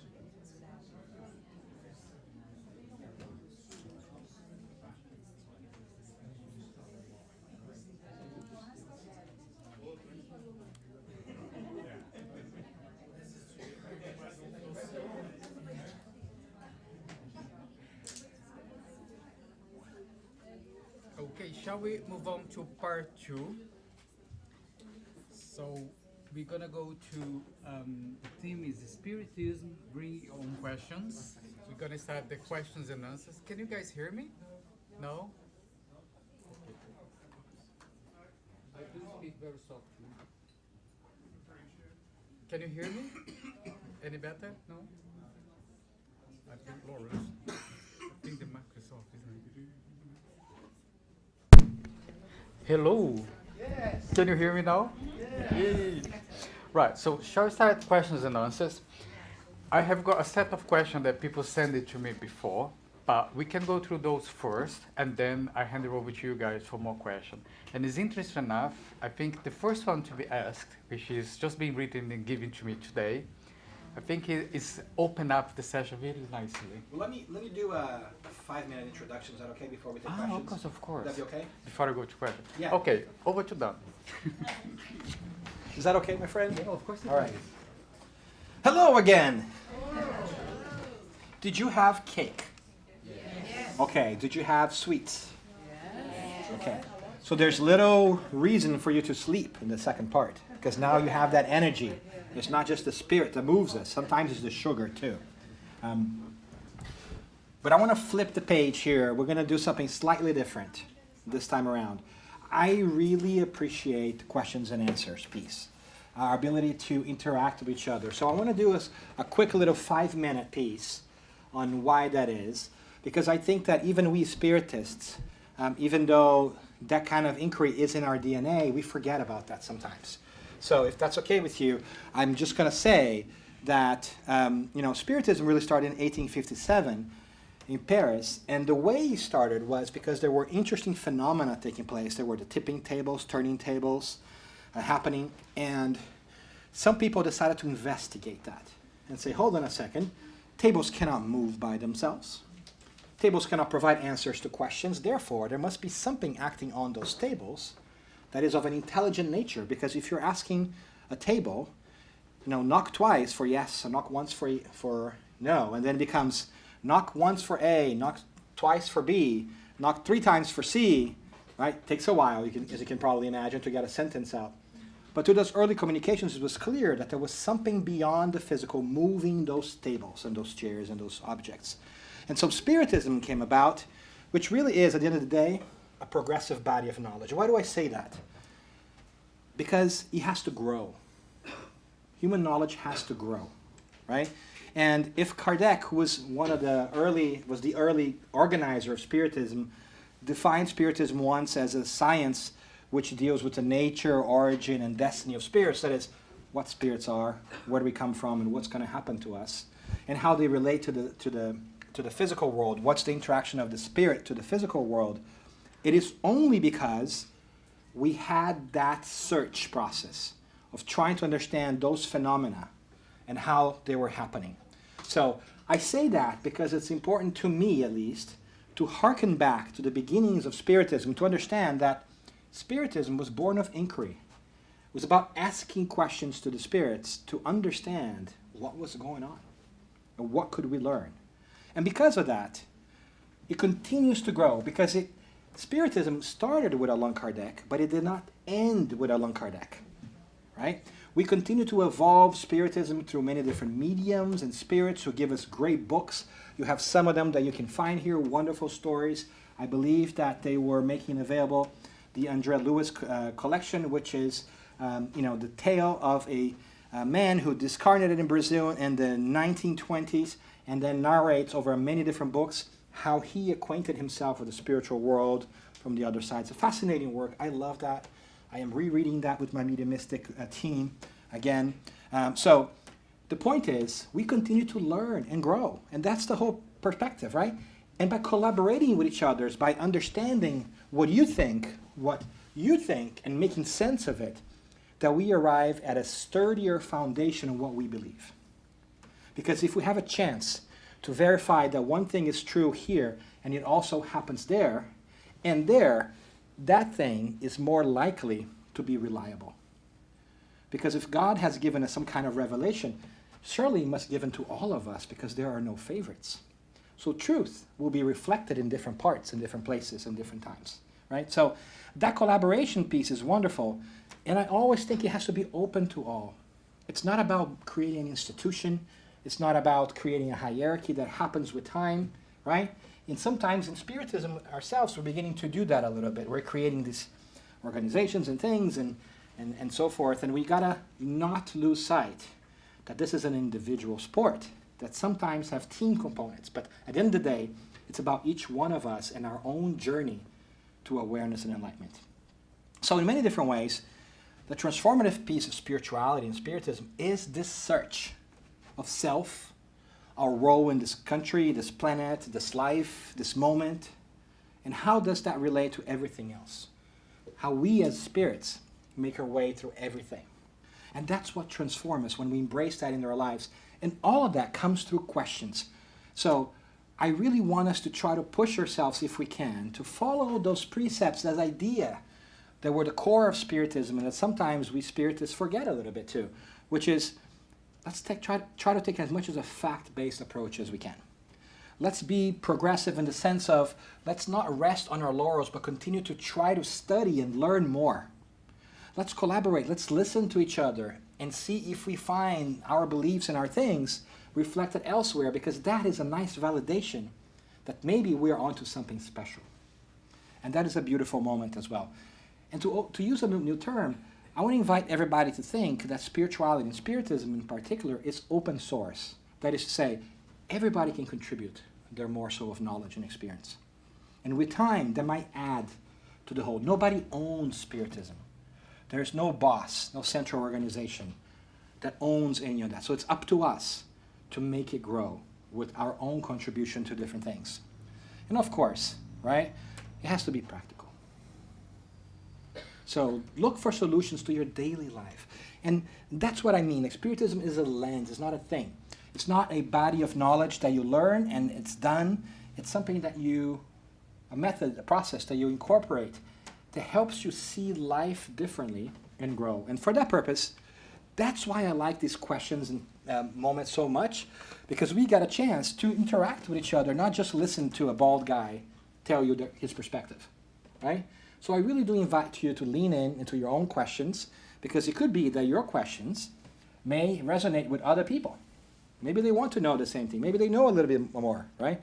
And as I said, I won't always have answers for you, but I can give you a response, right? And that response might be, you know, it's a great question, I don't know. Here's what I think about this, right? And we take it from there. Does that make sense? And that is my presentation for this first part. I just want to preface that the search for questions, for understanding, is the core of who we are, is in our DNA as spirits, and as spiritists too. So let's embrace that, and let's have that interaction. That's my nice way of saying, everybody, ask questions. So a really good one to kick this off is, what is the difference between Spiritism and spiritualism? Great question. Here's my take on it. The word Spiritism and spiritualism, the two words, they are sometimes loaded. What do I say by that? People sometimes have different understanding. If you take the word spiritualism, for instance, and if you hearken back to concepts and some approaches, you can say that everybody who believes in the spirit is a spiritualist. Right? That was sort of like the original meaning of the word. That is to say, all religions are spiritualists because they believe in the spirit. However, since the 1840s, new spiritualism came about that had become a little bit more of a religion, so to speak, in my understanding. And instead of being called new spiritualism, it's called spiritualism. So, in that sense, spiritualists might be able to tell this a little bit better than myself, but there's a belief in the spirit and our communicability with the spirits. That it's possible for us to communicate with spirits and be aware of our immortal nature, in that sense. Which is something that is not always accepted at all other religions. Some religions say, no, you cannot communicate with spirits. It's either forbidden or impossible. So that's a distinction, for instance. I don't like to talk about distinctions because they divide us, but sometimes from a learning perspective, it's good for us to kind of see where boundaries are. Now take Spiritism. Spiritism is like baby spiritualism. Think about a circle, and inside spiritualists, Spiritism in a way, believe almost the same things. The difference is that we have some extra sets of beliefs or things that are not present in all spiritualists' practice. For instance, Spiritists are reincarnationists. All Spiritists believe in reincarnation, whereas there's some spiritualists that don't accept reincarnation. So that's a distinction there for you, right? So there might be some practices and some things over time that develop that we try to, that we as humans begin to institutionalize, right? And then we become to have sort of like organized religion, like rules and things over time. But fortunately, Spiritism and spiritualism are really great cousins, because we accept mediumship as an important thing. We have the ability to go back to the source and ask questions and have that interaction. And I think that is a beautiful thing, because I will shut up in a little bit because you see how I like to talk. Have you guys played a game of telephone? Is there such a thing in the British Isles? And that's when you're kids, somebody says something to the other kid, and then he murmurs it to the next kid, and to the next kid, and at the end, after he does the loop, he tells you what it is. And he starts with, what is it called? Chinese whispers. We call it telephone, yeah. So Chinese whispers. It's so more elegant. Chinese. I wish I could speak with a British accent. I would sound so much smarter. Right? And now, guys, I wear glasses. Now I have to wear glasses. So every time I put them on, I feel like 5 IQ points smarter. I should have worn them for today so that you can, believe me more. But if I spoke British English with a glass, oh my goodness. I would not be able to stand myself. But Chinese whispers, right? I feel like in many different ways, religion is Chinese whispers. Let me go back and say organized religion. Somebody has a revelation, in the beginning a prophet, right? and which we know revelations come through mediumship. Different conversation, but you know. And with time, that group of people say, this is the Savior, this is the enlightened one, and then they pass that on to their kids, they pass it on to their kids, they pass it on to their kids. 5, 6, 10 generations later, it is possible that that 10th generation may not hold the same set of beliefs as the first one because they are separated by a long time and an inability to be open about what they believe. So hence, we have a lot of bit of trouble. And my personal criticism of Christianity sometimes, of which I am a member, I believe I am Christian, I hold myself to it, is that we have a Christ that is being told to people, right, Christianity, that I don't think is really reflective of the Christ itself.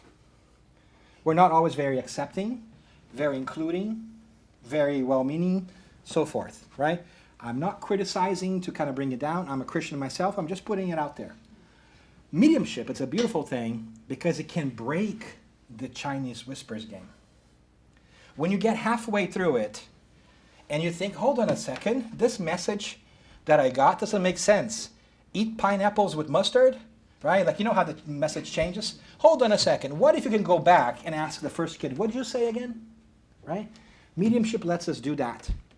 Go back to the spirit world, and if we are careful and wise and structured with our approach, we can get explanations for the questions that will help us understand how it all originated. So I am a holder.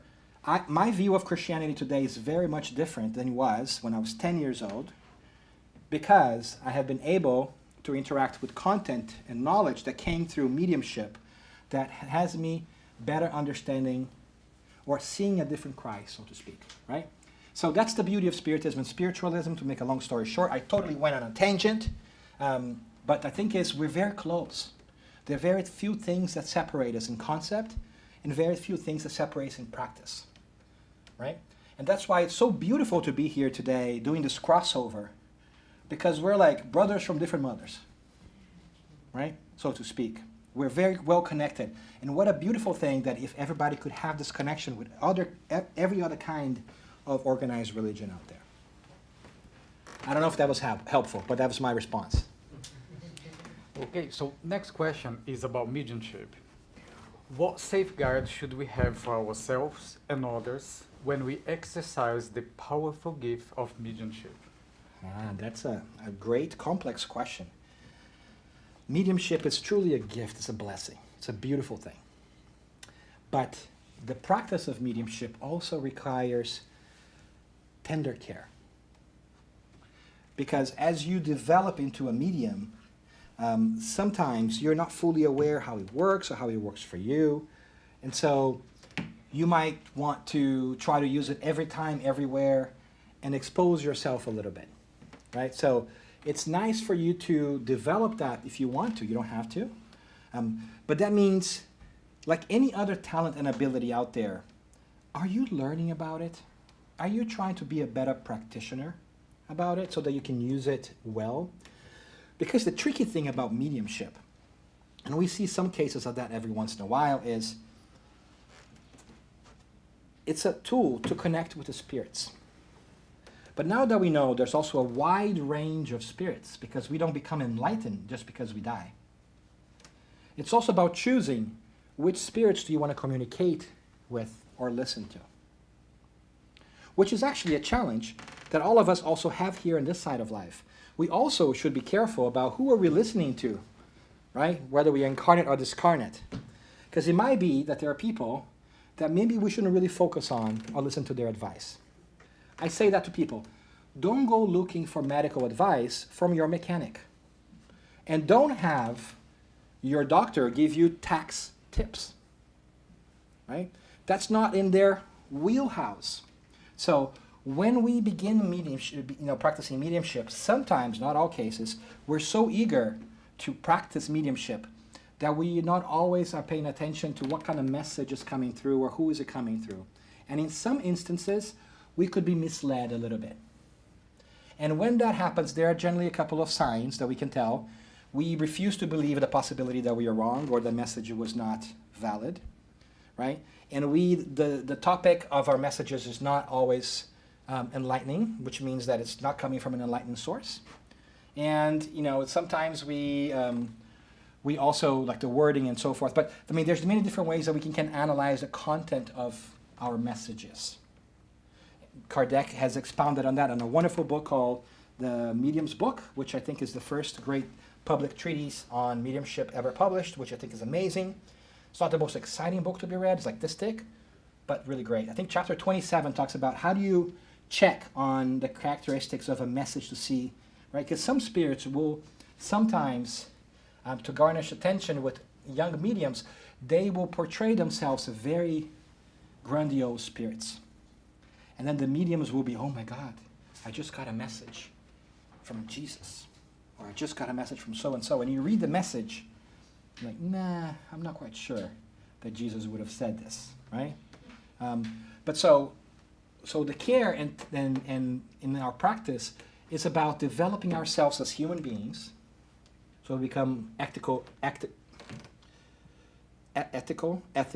Sorry, my English learner kicked in there for a second, speaking different language.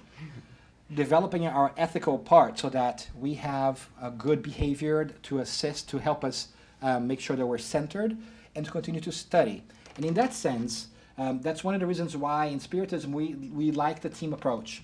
When we work with a team of people, when a community, it's more likely that if you step outside a little bit of what you should be doing, somebody will come and say, hey, what do you think about this? But nevertheless, the development of mediumship, it's a wonderful journey. We all can develop our mediumship differing in degrees, right? It's possible that you might be more aware today than you were yesterday. It's also possible that you may never be able to fully communicate, give your voice over to a spirit. Because that's many different things that go into that. But it's possible for you to develop your awareness and your peace.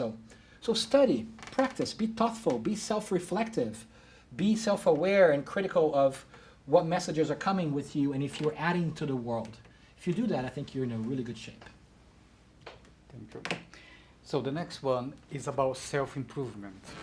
In what ways can Spiritism lead us start and keep on a pathway of self-improvement? I think that self-improvement is really what all of us are after, right? Spiritism, like spiritualism, is a powerful tool because for me, it's the most efficient and most impactful tool in my life because it reminded me or opened my mind to the fact that what we see in this physical world is a part of reality. When I am reminded that there is a spiritual world and that I am a spirit who's going to outlive this world and that I'm temporarily here because I am learning in this lifetime, it becomes easier for me to focus on my personal growth. It becomes easier for me to be less worried about how much money or wealth I have or whether people like me. Because sometimes, I got to be honest with you, I lose track of that. And then I try to show off, I try to make people like me, and then I have to recenter a little bit. Because the physical world has a sense of values that's a little bit warped. What we prize in this world is if we're rich, famous, and beautiful. And none of these things necessarily bring you happiness. I know a lot of people who are famous, rich, and or beautiful, who are incredibly unhappy.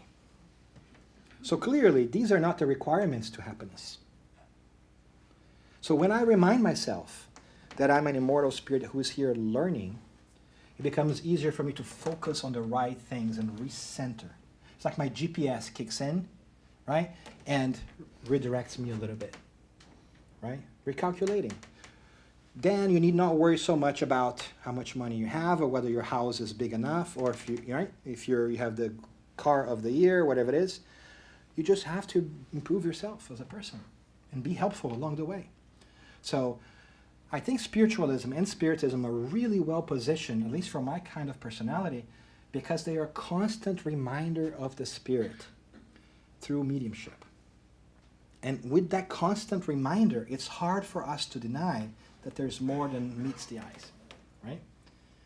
And in doing so, we then get to recenter a little bit and work on ourselves and say, okay, maybe I need to be a little bit kinder. Maybe I need to work on that relationship. because I know that life will go on and I will continue to have that problem with that person. It could be that the challenge that I have in my family comes from a previous lives in which we didn't get along together. And now we are put in the same family because we cannot run away from each other, and we must iron this out. Divine justice is funny like that sometimes, right? You try to run away from it, like, nope, you got to fix it. You come together, right? And so it's an interesting thing. And I think that the reminder that we are spirits first is the most powerful enabler of self-growth that I can think of. Thank you. You're welcome to disagree. So next one is about spiritual healing. What are the essential ingredients are necessary for us to receive spiritual healing? I think that's a great question, because I think it depends on what we define spiritual healing to be. What is spiritual healing, right? Is it emotional healing? Is it physical healing and emotional healing together? I think that I would have to grasp a little bit what that means. I think I'm going to go in a tangent and say that I think spiritual healing might be more closely related to emotional healing. We all experience trauma of a certain sort. We can call it emotion or spiritual. But our relationships and the experiences that we live in this life or in previous lives, they stick with us if they're unresolved. And we have to be willing, whether they are from this life or previous lives, we have to be really willing to dive into the challenge we face and accept that there might be a different way of us doing it or changing ourselves. I think that one of the most powerful awarenesses I had is that I realized that almost everybody wants change, but not everybody wants to change. Most of us want other people to change. They are the problem. It's not that the world is not working out. It's not because of me. It's because of you all.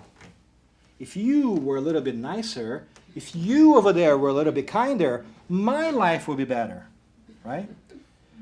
Obviously, I'm exaggerating, but you see where I'm going.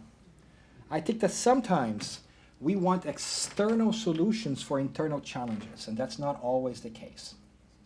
And so, in that sense, I think that spiritual healing requires you to open yourself to the possibility that the work that needs to be done, it's not on the outside, but it's on the inside.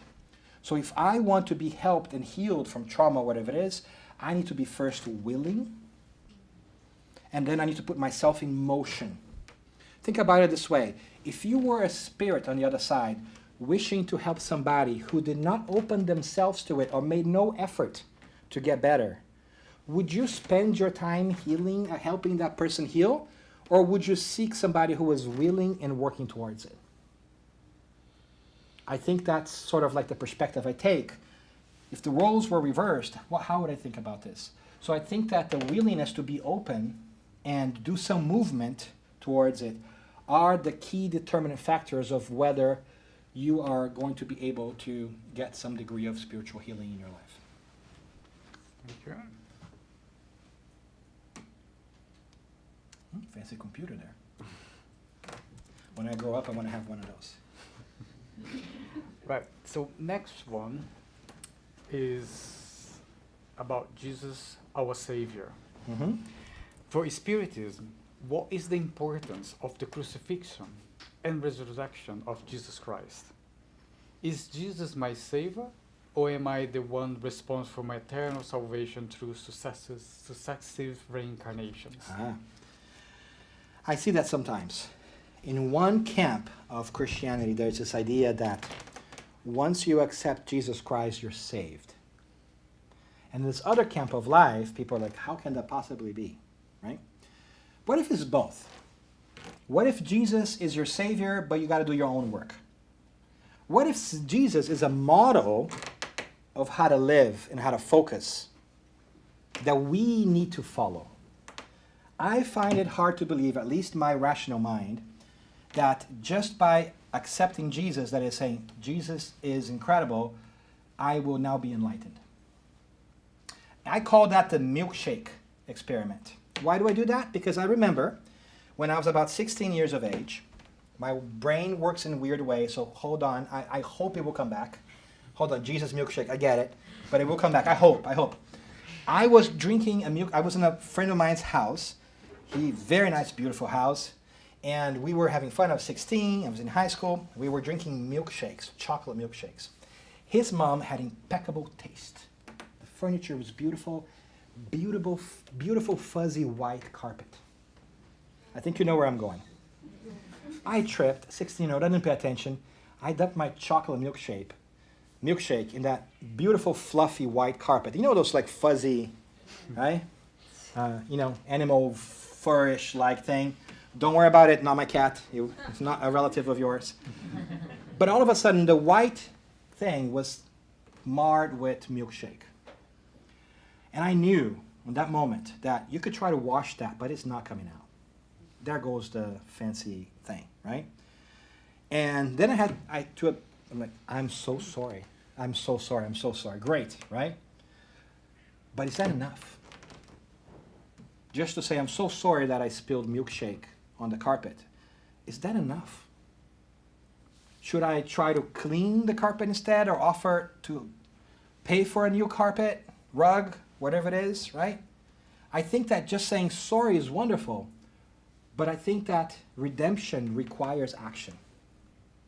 Otherwise, we just break things and say, so sorry, and move on. We can't do that with things or people or ourselves. So I think that Jesus has come to be our Savior in the sense that he showed us the way in which you can live in this world, having your eyes on the next life and understanding who you are fully as a spirit. And lead an incredible life that is based on principles that are eternal, foundations that are eternal. If you think about it, his example was sublime. He was born in a town that was not expressive, right? They were expecting within the Jewish tradition the Messiah to come and be a leader, like a government leader, because those things were connected. A king of kings, right? He was going to be rich and powerful. He was born in the most humble of places, in a town that was not known for its political power. Bethlehem, Nazareth, right? That whole area. They even had a saying at the time, like, nothing good comes out of Nazareth. That was a saying at the time, right? He was a carpenter that socially wasn't at the top of the food chain. Yet, he was able to build a diverse team of disciples that had different perspectives that changed the world in the way we see it. 2,000 years later, we still know him through the actions of his disciples because he was able to inspire people to look towards things that were not conventional at the time. So, I think he's a model for living because he focused on the spirit first and then on the physical experience. We need to do a little bit of that too. We need to be reminded that this is temporary, that these are clothes we now wear to learn specific things, and tomorrow we'll be wearing different clothes. In my next life, I might not be a tall, bald, fat man. I might be a gorgeous, young, skinny woman. Right? Who knows? Right? Who I am and how I show doesn't define who I am. But my actions and my growth and my approach to life, those are the things I truly am. So I am a big believer that Christ remains the most incredible role model we can have. Not the only one, mind you. They're incredible role models of many different people. I, for instance, admire very much the wisdom of the Buddha, right? And we can talk why, I don't want to delay, right? But Christ is something else for me that I'm struggling to understand its fullness, and it captivates my mind in such a way as I discover a Christ that is different than the one I was introduced to through traditional methods, right? And so I do think that he has set a model for us that can change our perception of the world, and in so doing, making it possible for us to have a lot more happiness in this world. I find myself more satisfied with the world, knowing that I don't have to worry so much about it, because things are going to be okay. I can play a part. I should play a part, but that I'm not alone. And so I think Christ has done that. So I think that Christ is the Savior in the sense that he has saved us from our own perspectives by showing us a different way of doing things, but we need to put some leg into it and walk our own path as well. Thank you. So next question is about reincarnation. Hold on a second. I'm talking a lot. Does it make sense? Is that okay? Is that we're doing this? If you feel like you have a question that's based on a question and you want to chime in, you raise your hand, yeah? Until they cut us off. Because if you let me, I'll talk forever. Okay? Okay, reincarnation. What does the reincarnated spirit... No, sorry, I'm going to start again. How does the reincarnated spirit deal with issues that were left pending and unresolved at the end of the former life? Much the same way we deal with issues of this life. We figure it out, right? It doesn't really matter as much whether the challenges you face are because they are leftovers, for lack of a better term, of a life before, or whether you created them here. You have to address them. And the fact that you do not know what their cause is means that you may not need to know what their cause is to deal with them. As a matter of fact, sometimes it's better for you not to know the cause of your challenges, because they could be so overwhelming that it might blind you. I'll give you an example that comes across sometimes in our mediumship work. Family members, two brothers struggling one with the other, they do not like each other. They do not like each other. They don't understand why. Then you learn that one of the brothers has killed the other brother in a past life. And then you realize that that other brother had killed that first brother in the previous life before that. And that the cycle of hate has been coming together for a couple of lifetimes. And now they find themselves in the same family. They weren't brothers then, but now they are. And they don't remember this. They don't know this. If they knew this, I don't know that it would help them work on their relationship. Because you could look at the other brother and say, what, you killed me? Right? I don't want to be near you. Because generally we see the faults of the other, right? Never mind that I killed you in the life before, right? So not knowing, it's not always necessary. Because if you're exposed to something, it means that you can tackle it. God will never give you a challenge that is beyond your ability to solve it. Otherwise, that would be unfair. God is not unfair by definition. Therefore, all the challenges and tribulations that you face in your life are solvable. I'm going to repeat this. All the difficulties and challenges you face or will ever face are within your realm of action. Now, the answer to that challenge might not be the one you want. Or it may be that you might need to go to your friend and say, hey, I can't solve this by myself. Can you help me? But they are solvable by definition. As a matter of fact, when you start to think spiritually, we sometimes learn that in many instances, before we come into this lifetime, we ask for specific challenges because we know we need to work on them. So it could be that we are complaining about challenges and circumstances. So it could be that incarnate Dan is complaining about challenge and circumstances that spirit Dan actually asked for. Because I know I have a trouble with that issue. So I need to go out and practice that. Right? So whether it's from this life or another life, it doesn't change the fact that we need to solve that. Very few instances, it helps you go back to a previous life and find out what the challenge was. We generally don't recommend that unless that you have tried absolutely everything and you can't figure things out, then you might want to try to do regression and so forth. But there is a reason why the veil of forgetfulness is there. Sometimes it's to safeguard us from the awareness of things that we've done that would prevent us from moving forward on that issue. That is the blessing of forgetfulness during reincarnation. So, oh man, I talk. The point here is, if you take a moment to reflect upon what your challenges are and what you would learn from it, chances are you find out why you are facing those challenges and how they will make you better in the long run. So It is within your grasp to figure out your challenges. No outside person, no guru, no mentor, will solve them for you. They can point you in the right direction, but the walking is yours. And so do not be discouraged by the challenges you face. They are spiritual compliments. They are spirit telling you, you are strong enough to solve this. You can figure this out. And guess what? Once you figure this challenge out, you will have a bigger challenge to come. Because that is how we learn. Not very optimistic, right? But it is true. You solve a basic equation, you learn how to solve harder equations. Now, they're going to come harder, but it doesn't mean that you will suffer more. You will learn to be okay in the middle of situations, right? Sometimes we think that heaven is doing nothing. But can you believe that? I cannot conceive of a eternity sitting on a cloud with angels playing harp next to me. That is hell for me. Right? Please don't give me that. Right? It doesn't make sense to me. Right? But I think you get my point. Right? So the idea here is we can work on things. And that is the beauty of it. When we learn to be open to it and embrace ourselves as spirits, then we see challenges as opportunities.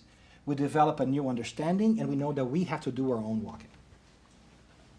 Carol want to ask something? No, it's just complimentary. Like, always when I face the challenges, I ask myself, what I need to learn with this challenge, or what this challenge try to teach me.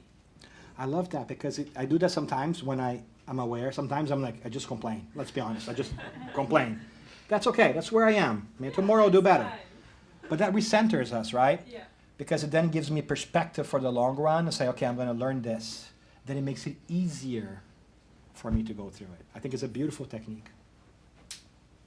Giza? I would like to hear your thoughts on, you mentioned the brothers that they are in this life and they need to learn to know each other to break the cycle. Mm-hmm. My question is, to break this cycle, do they need just to understand each other and live in peace? Or they need to love each other like deeply And kiss each other.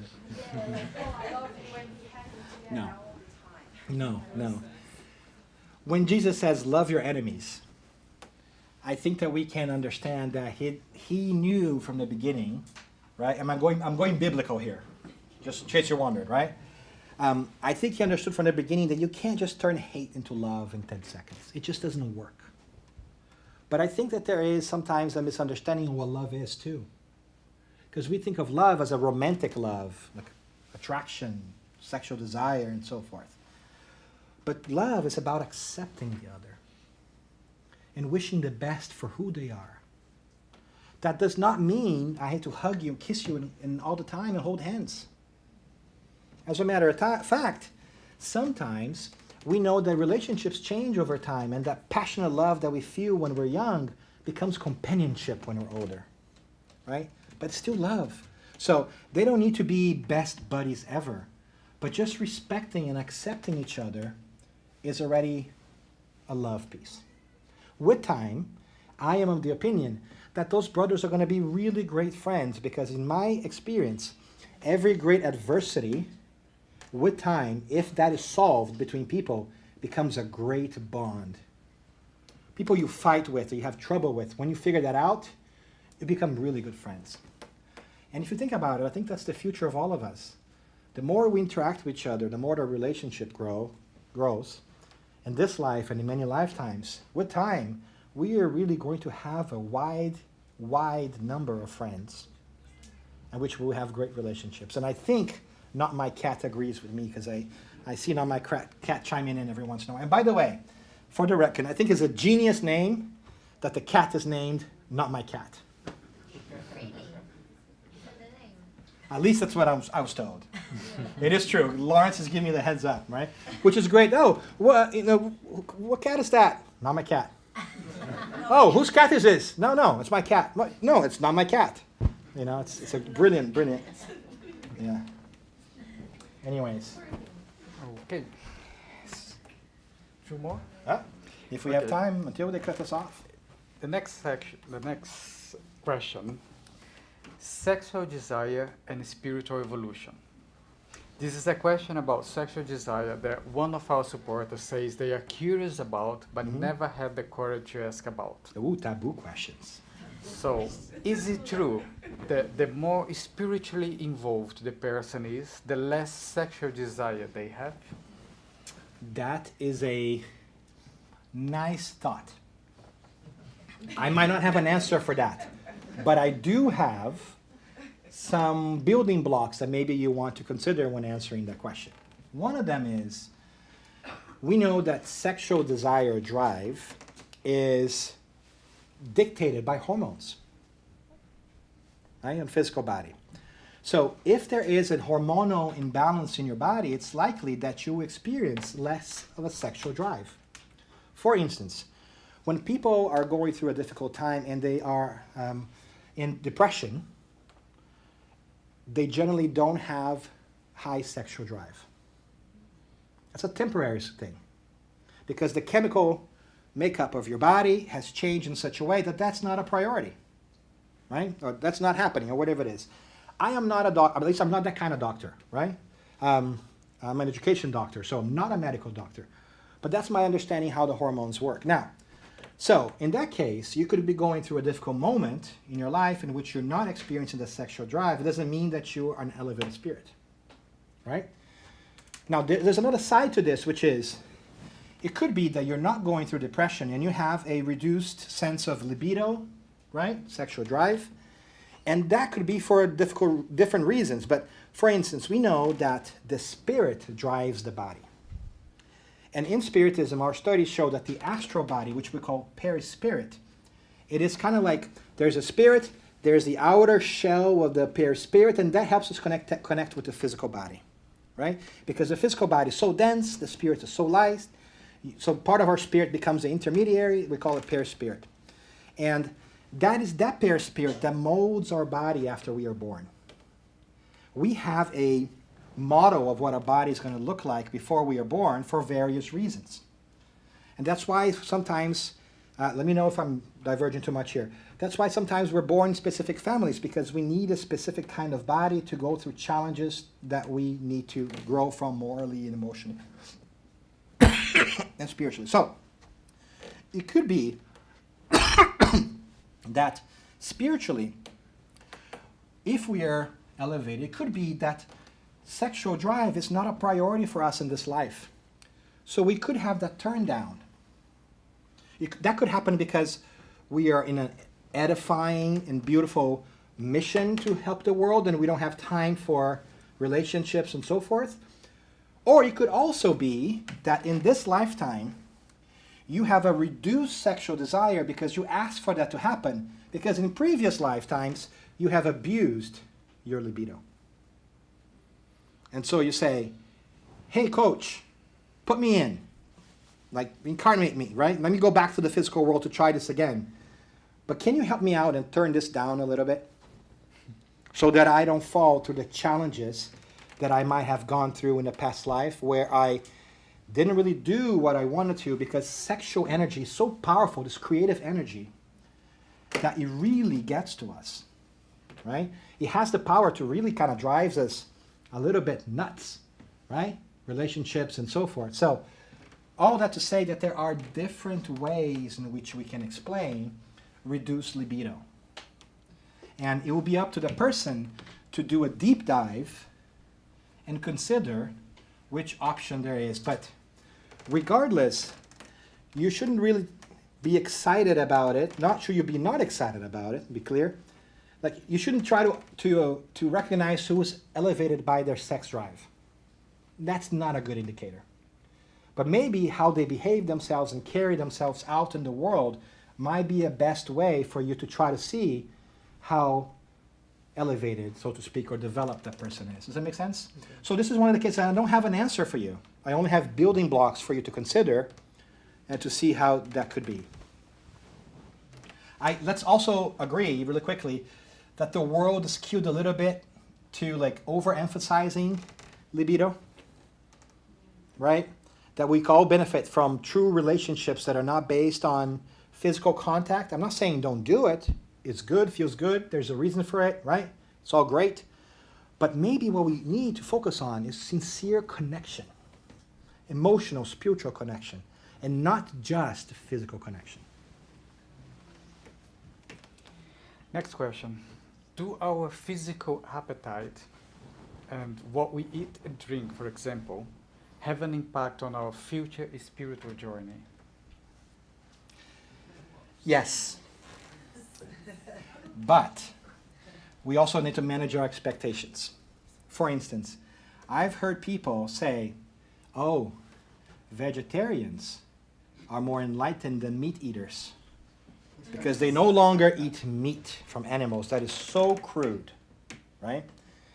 Lovely idea and concept. I almost can agree with that. I think that we are moving towards vegetarianism in the future, veganism. But let me put you this. World War II, two different leaders of two important countries, Germany and the British Isles and the Great Britain. One of them was vegetarian and did not drink. The other one drank a lot, almost a quart of whiskey a day, and ate everything he could. Do you know who's who?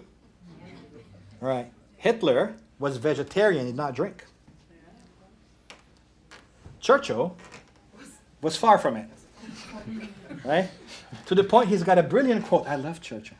He has a brilliant quote. He says, that man has all the virtues that I hate and none of the vices I admire.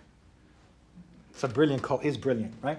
But so to say, what we eat does affect us not only in this lifetime, but in many other lifetimes sometimes. Because what we take in sometimes, energetically speaking, doesn't stay only in our physical body. Remember, the perispirit is in contact with our physical body. So it starts to slowly seep into our perispirit, and if we abuse that, we can shed this body and in the next life come again, but those energies will remain and it will manifest again in the physical body. The example that I have for this is not very enlightened and not very brilliant, but I find it effective. I apologize in advance. It's about underpants. Imagine that you're pushed into a pool. You have a friend that's not really great, and they push you into a pool, right? You're wet. You get out of the pool, you're in somebody's house, in a party, and they say, come over here, I'll give you another change of clothes. They give you new trousers and shirt or whatever have you, but they're not giving you underpants because they don't have underpants for you, right? So what you do is you try to dry yourself as much as you can, but you put this new clothes on, and then you go out into the party. After a while, what's going to happen?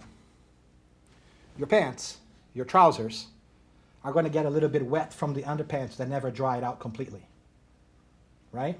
Are you with me so far? Notice that I'm navigating in difficult terms here because in the United States, pants are these. And for you guys, pants are underwear. So imagine me when I went into a store, say, I really need to buy pants, for my kids because they have never had pants. And the helper was like, what do you mean? Your kid's 9 years old. They never wear pants before? Anyways, long story short, words matter here in this context, right? So the point is, if we abuse that, there might be repercussions in our future life. This explains for us indirectly why some people develop illnesses for things that they never experienced. Like some people will have, for instance, kidney challenge in this lifetime, and they might never have drank before. But they could have drank excessively in a previous life. And that so involved their perispirit that when the new body got manifested, these energies came through and affected their kidneys and their pancreas. That also explains why sometimes we're able to remove cancer and people have cancer remission, but a couple of years later it comes back. Because in our perispirit, which is the intermediary between our spirit and our physical body, there's still the energies that are subtle, but they're still there. So there are some cases in which healing, full healing in this life, physical healing, is not possible. Because you bring with us, for lack of a better word, karma from previous existences that you now need to live through as a consequence of your actions. That is called learning.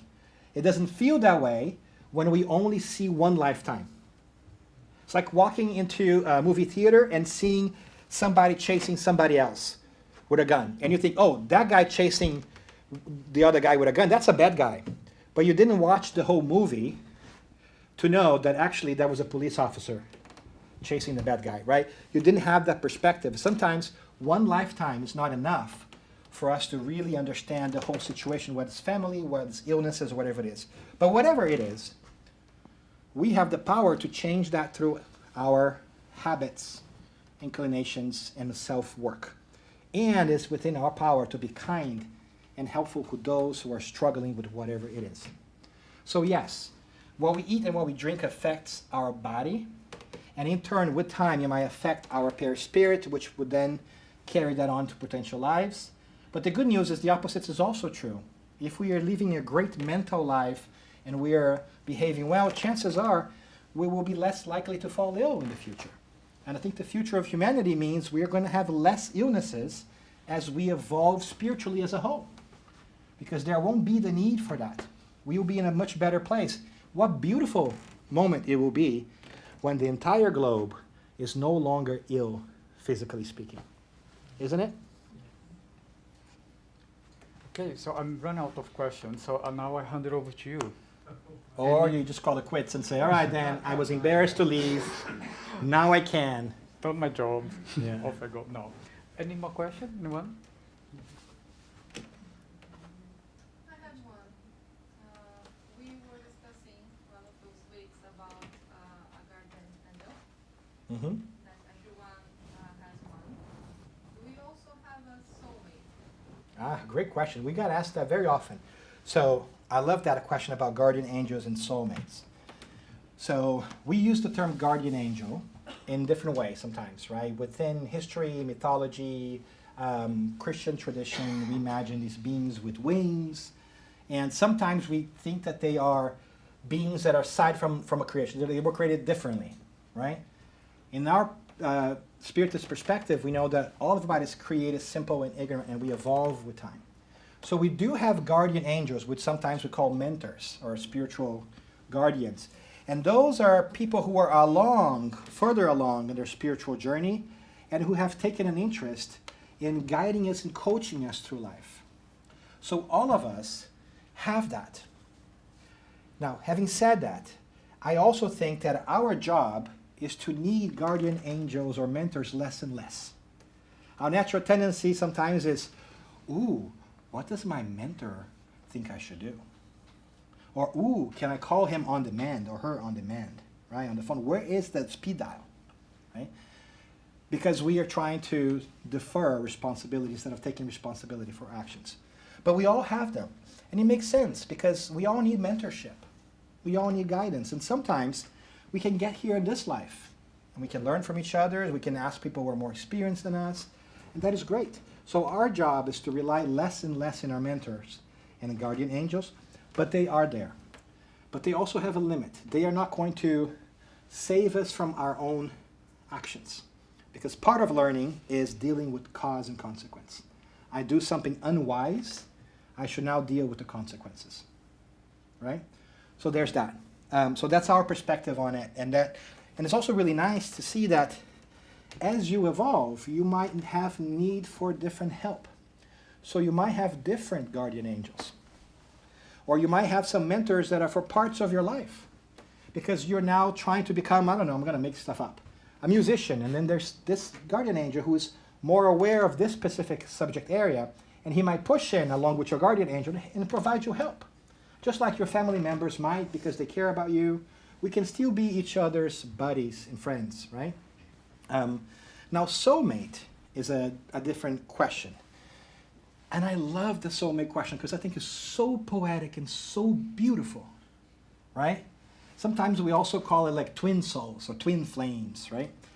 I mean, my heart so wants to believe in that, and it's the most beautiful idea ever. There's this one person in the whole of creation and all of the universe and galaxies and cosmic things out there, billions of stars, and only that person was made for us.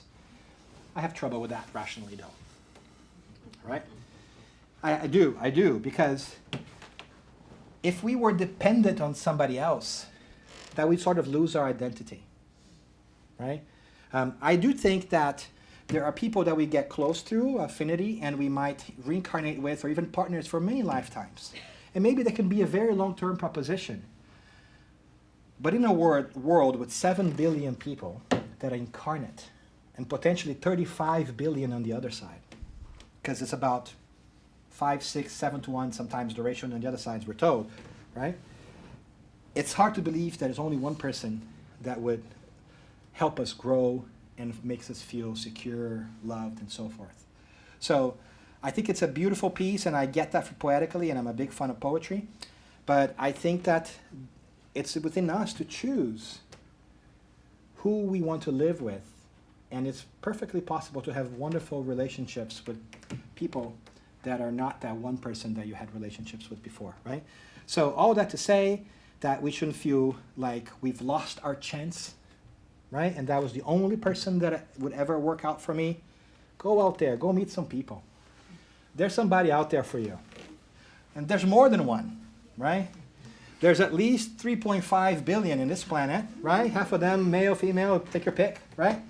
And so, I mean, you got a good range of choice. So don't feel like you missed your opportunity, you know, and feel like relationships are possible and they're a beautiful thing.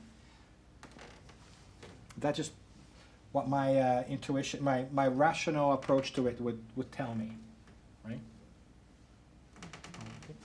So before we invite Lawrence for the closing prayer, do you want to do any close remarks? I just want to thank you again for your patience today and for engaging in some interactivity. My attempt today was to remind us that our exploration should never stop. Our asking, our searching, our studying should never really stop. That's what has gotten us here, and that's what's going to take us further. Our curiosity, our desire to learn. There seems to be something in our spiritual DNA, for lack of a better word, that God has created that propels us forward. And we need to tap into this, to go towards God by growing both in intellect and in the practice of goodness. And so thank you for engaging that. Thanks for spending Sunday here with us, where you could be doing other things. I know there are wonderful things out on TV that you can watch at any point in time. But not because you came here to be with us, but I love that you are also seeking. Don't stop seeking. Don't stop trying to find your own answers, and spend more time, if you can, during your day reflecting about who you are as an immortal spirit. Make that practice of your daily habit to ask those questions of you. And tell me later if this experience may not bring you a little bit closer to happiness in your daily life. Because it will recenter you every day to remind you that you are an immortal spirit who was created by God and living in an ever-increasing field of love. Because the more people you meet, the more friendships you make, the more loves of bond you make in this life and the next. And love in your life will only grow with time. So if you're struggling, sit down, remember that, and thank you for your patience. Thank you for being with us. And I hope from the bottom of my heart that God may continue to guide you in your own journey so you can find the best answers for your individual situations, so you can become as happy as you can be in as short a little time as possible. Thank you for your patience. And I turn back to you and to Lawrence. Thank you. Thank you.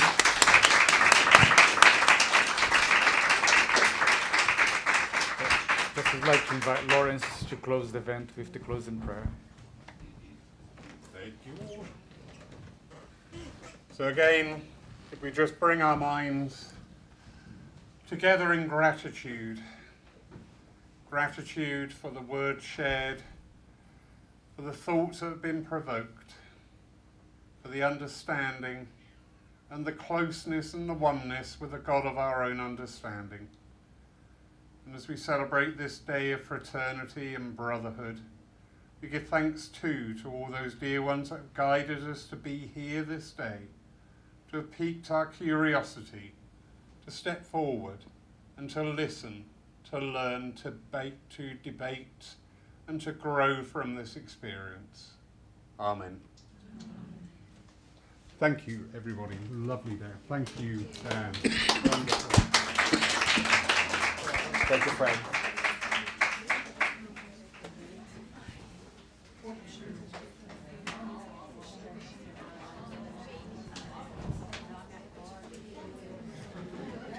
Claro. Of course, of course. Oh. I don't have this with me. Hold on. There you go. Let me get a pen. Hold on a second.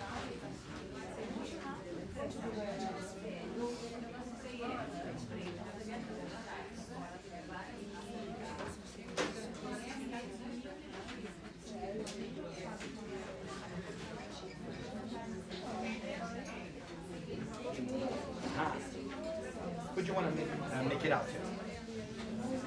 Who do I write it to? Flavia? V-I-A, yes. Not Flavio, Flavia.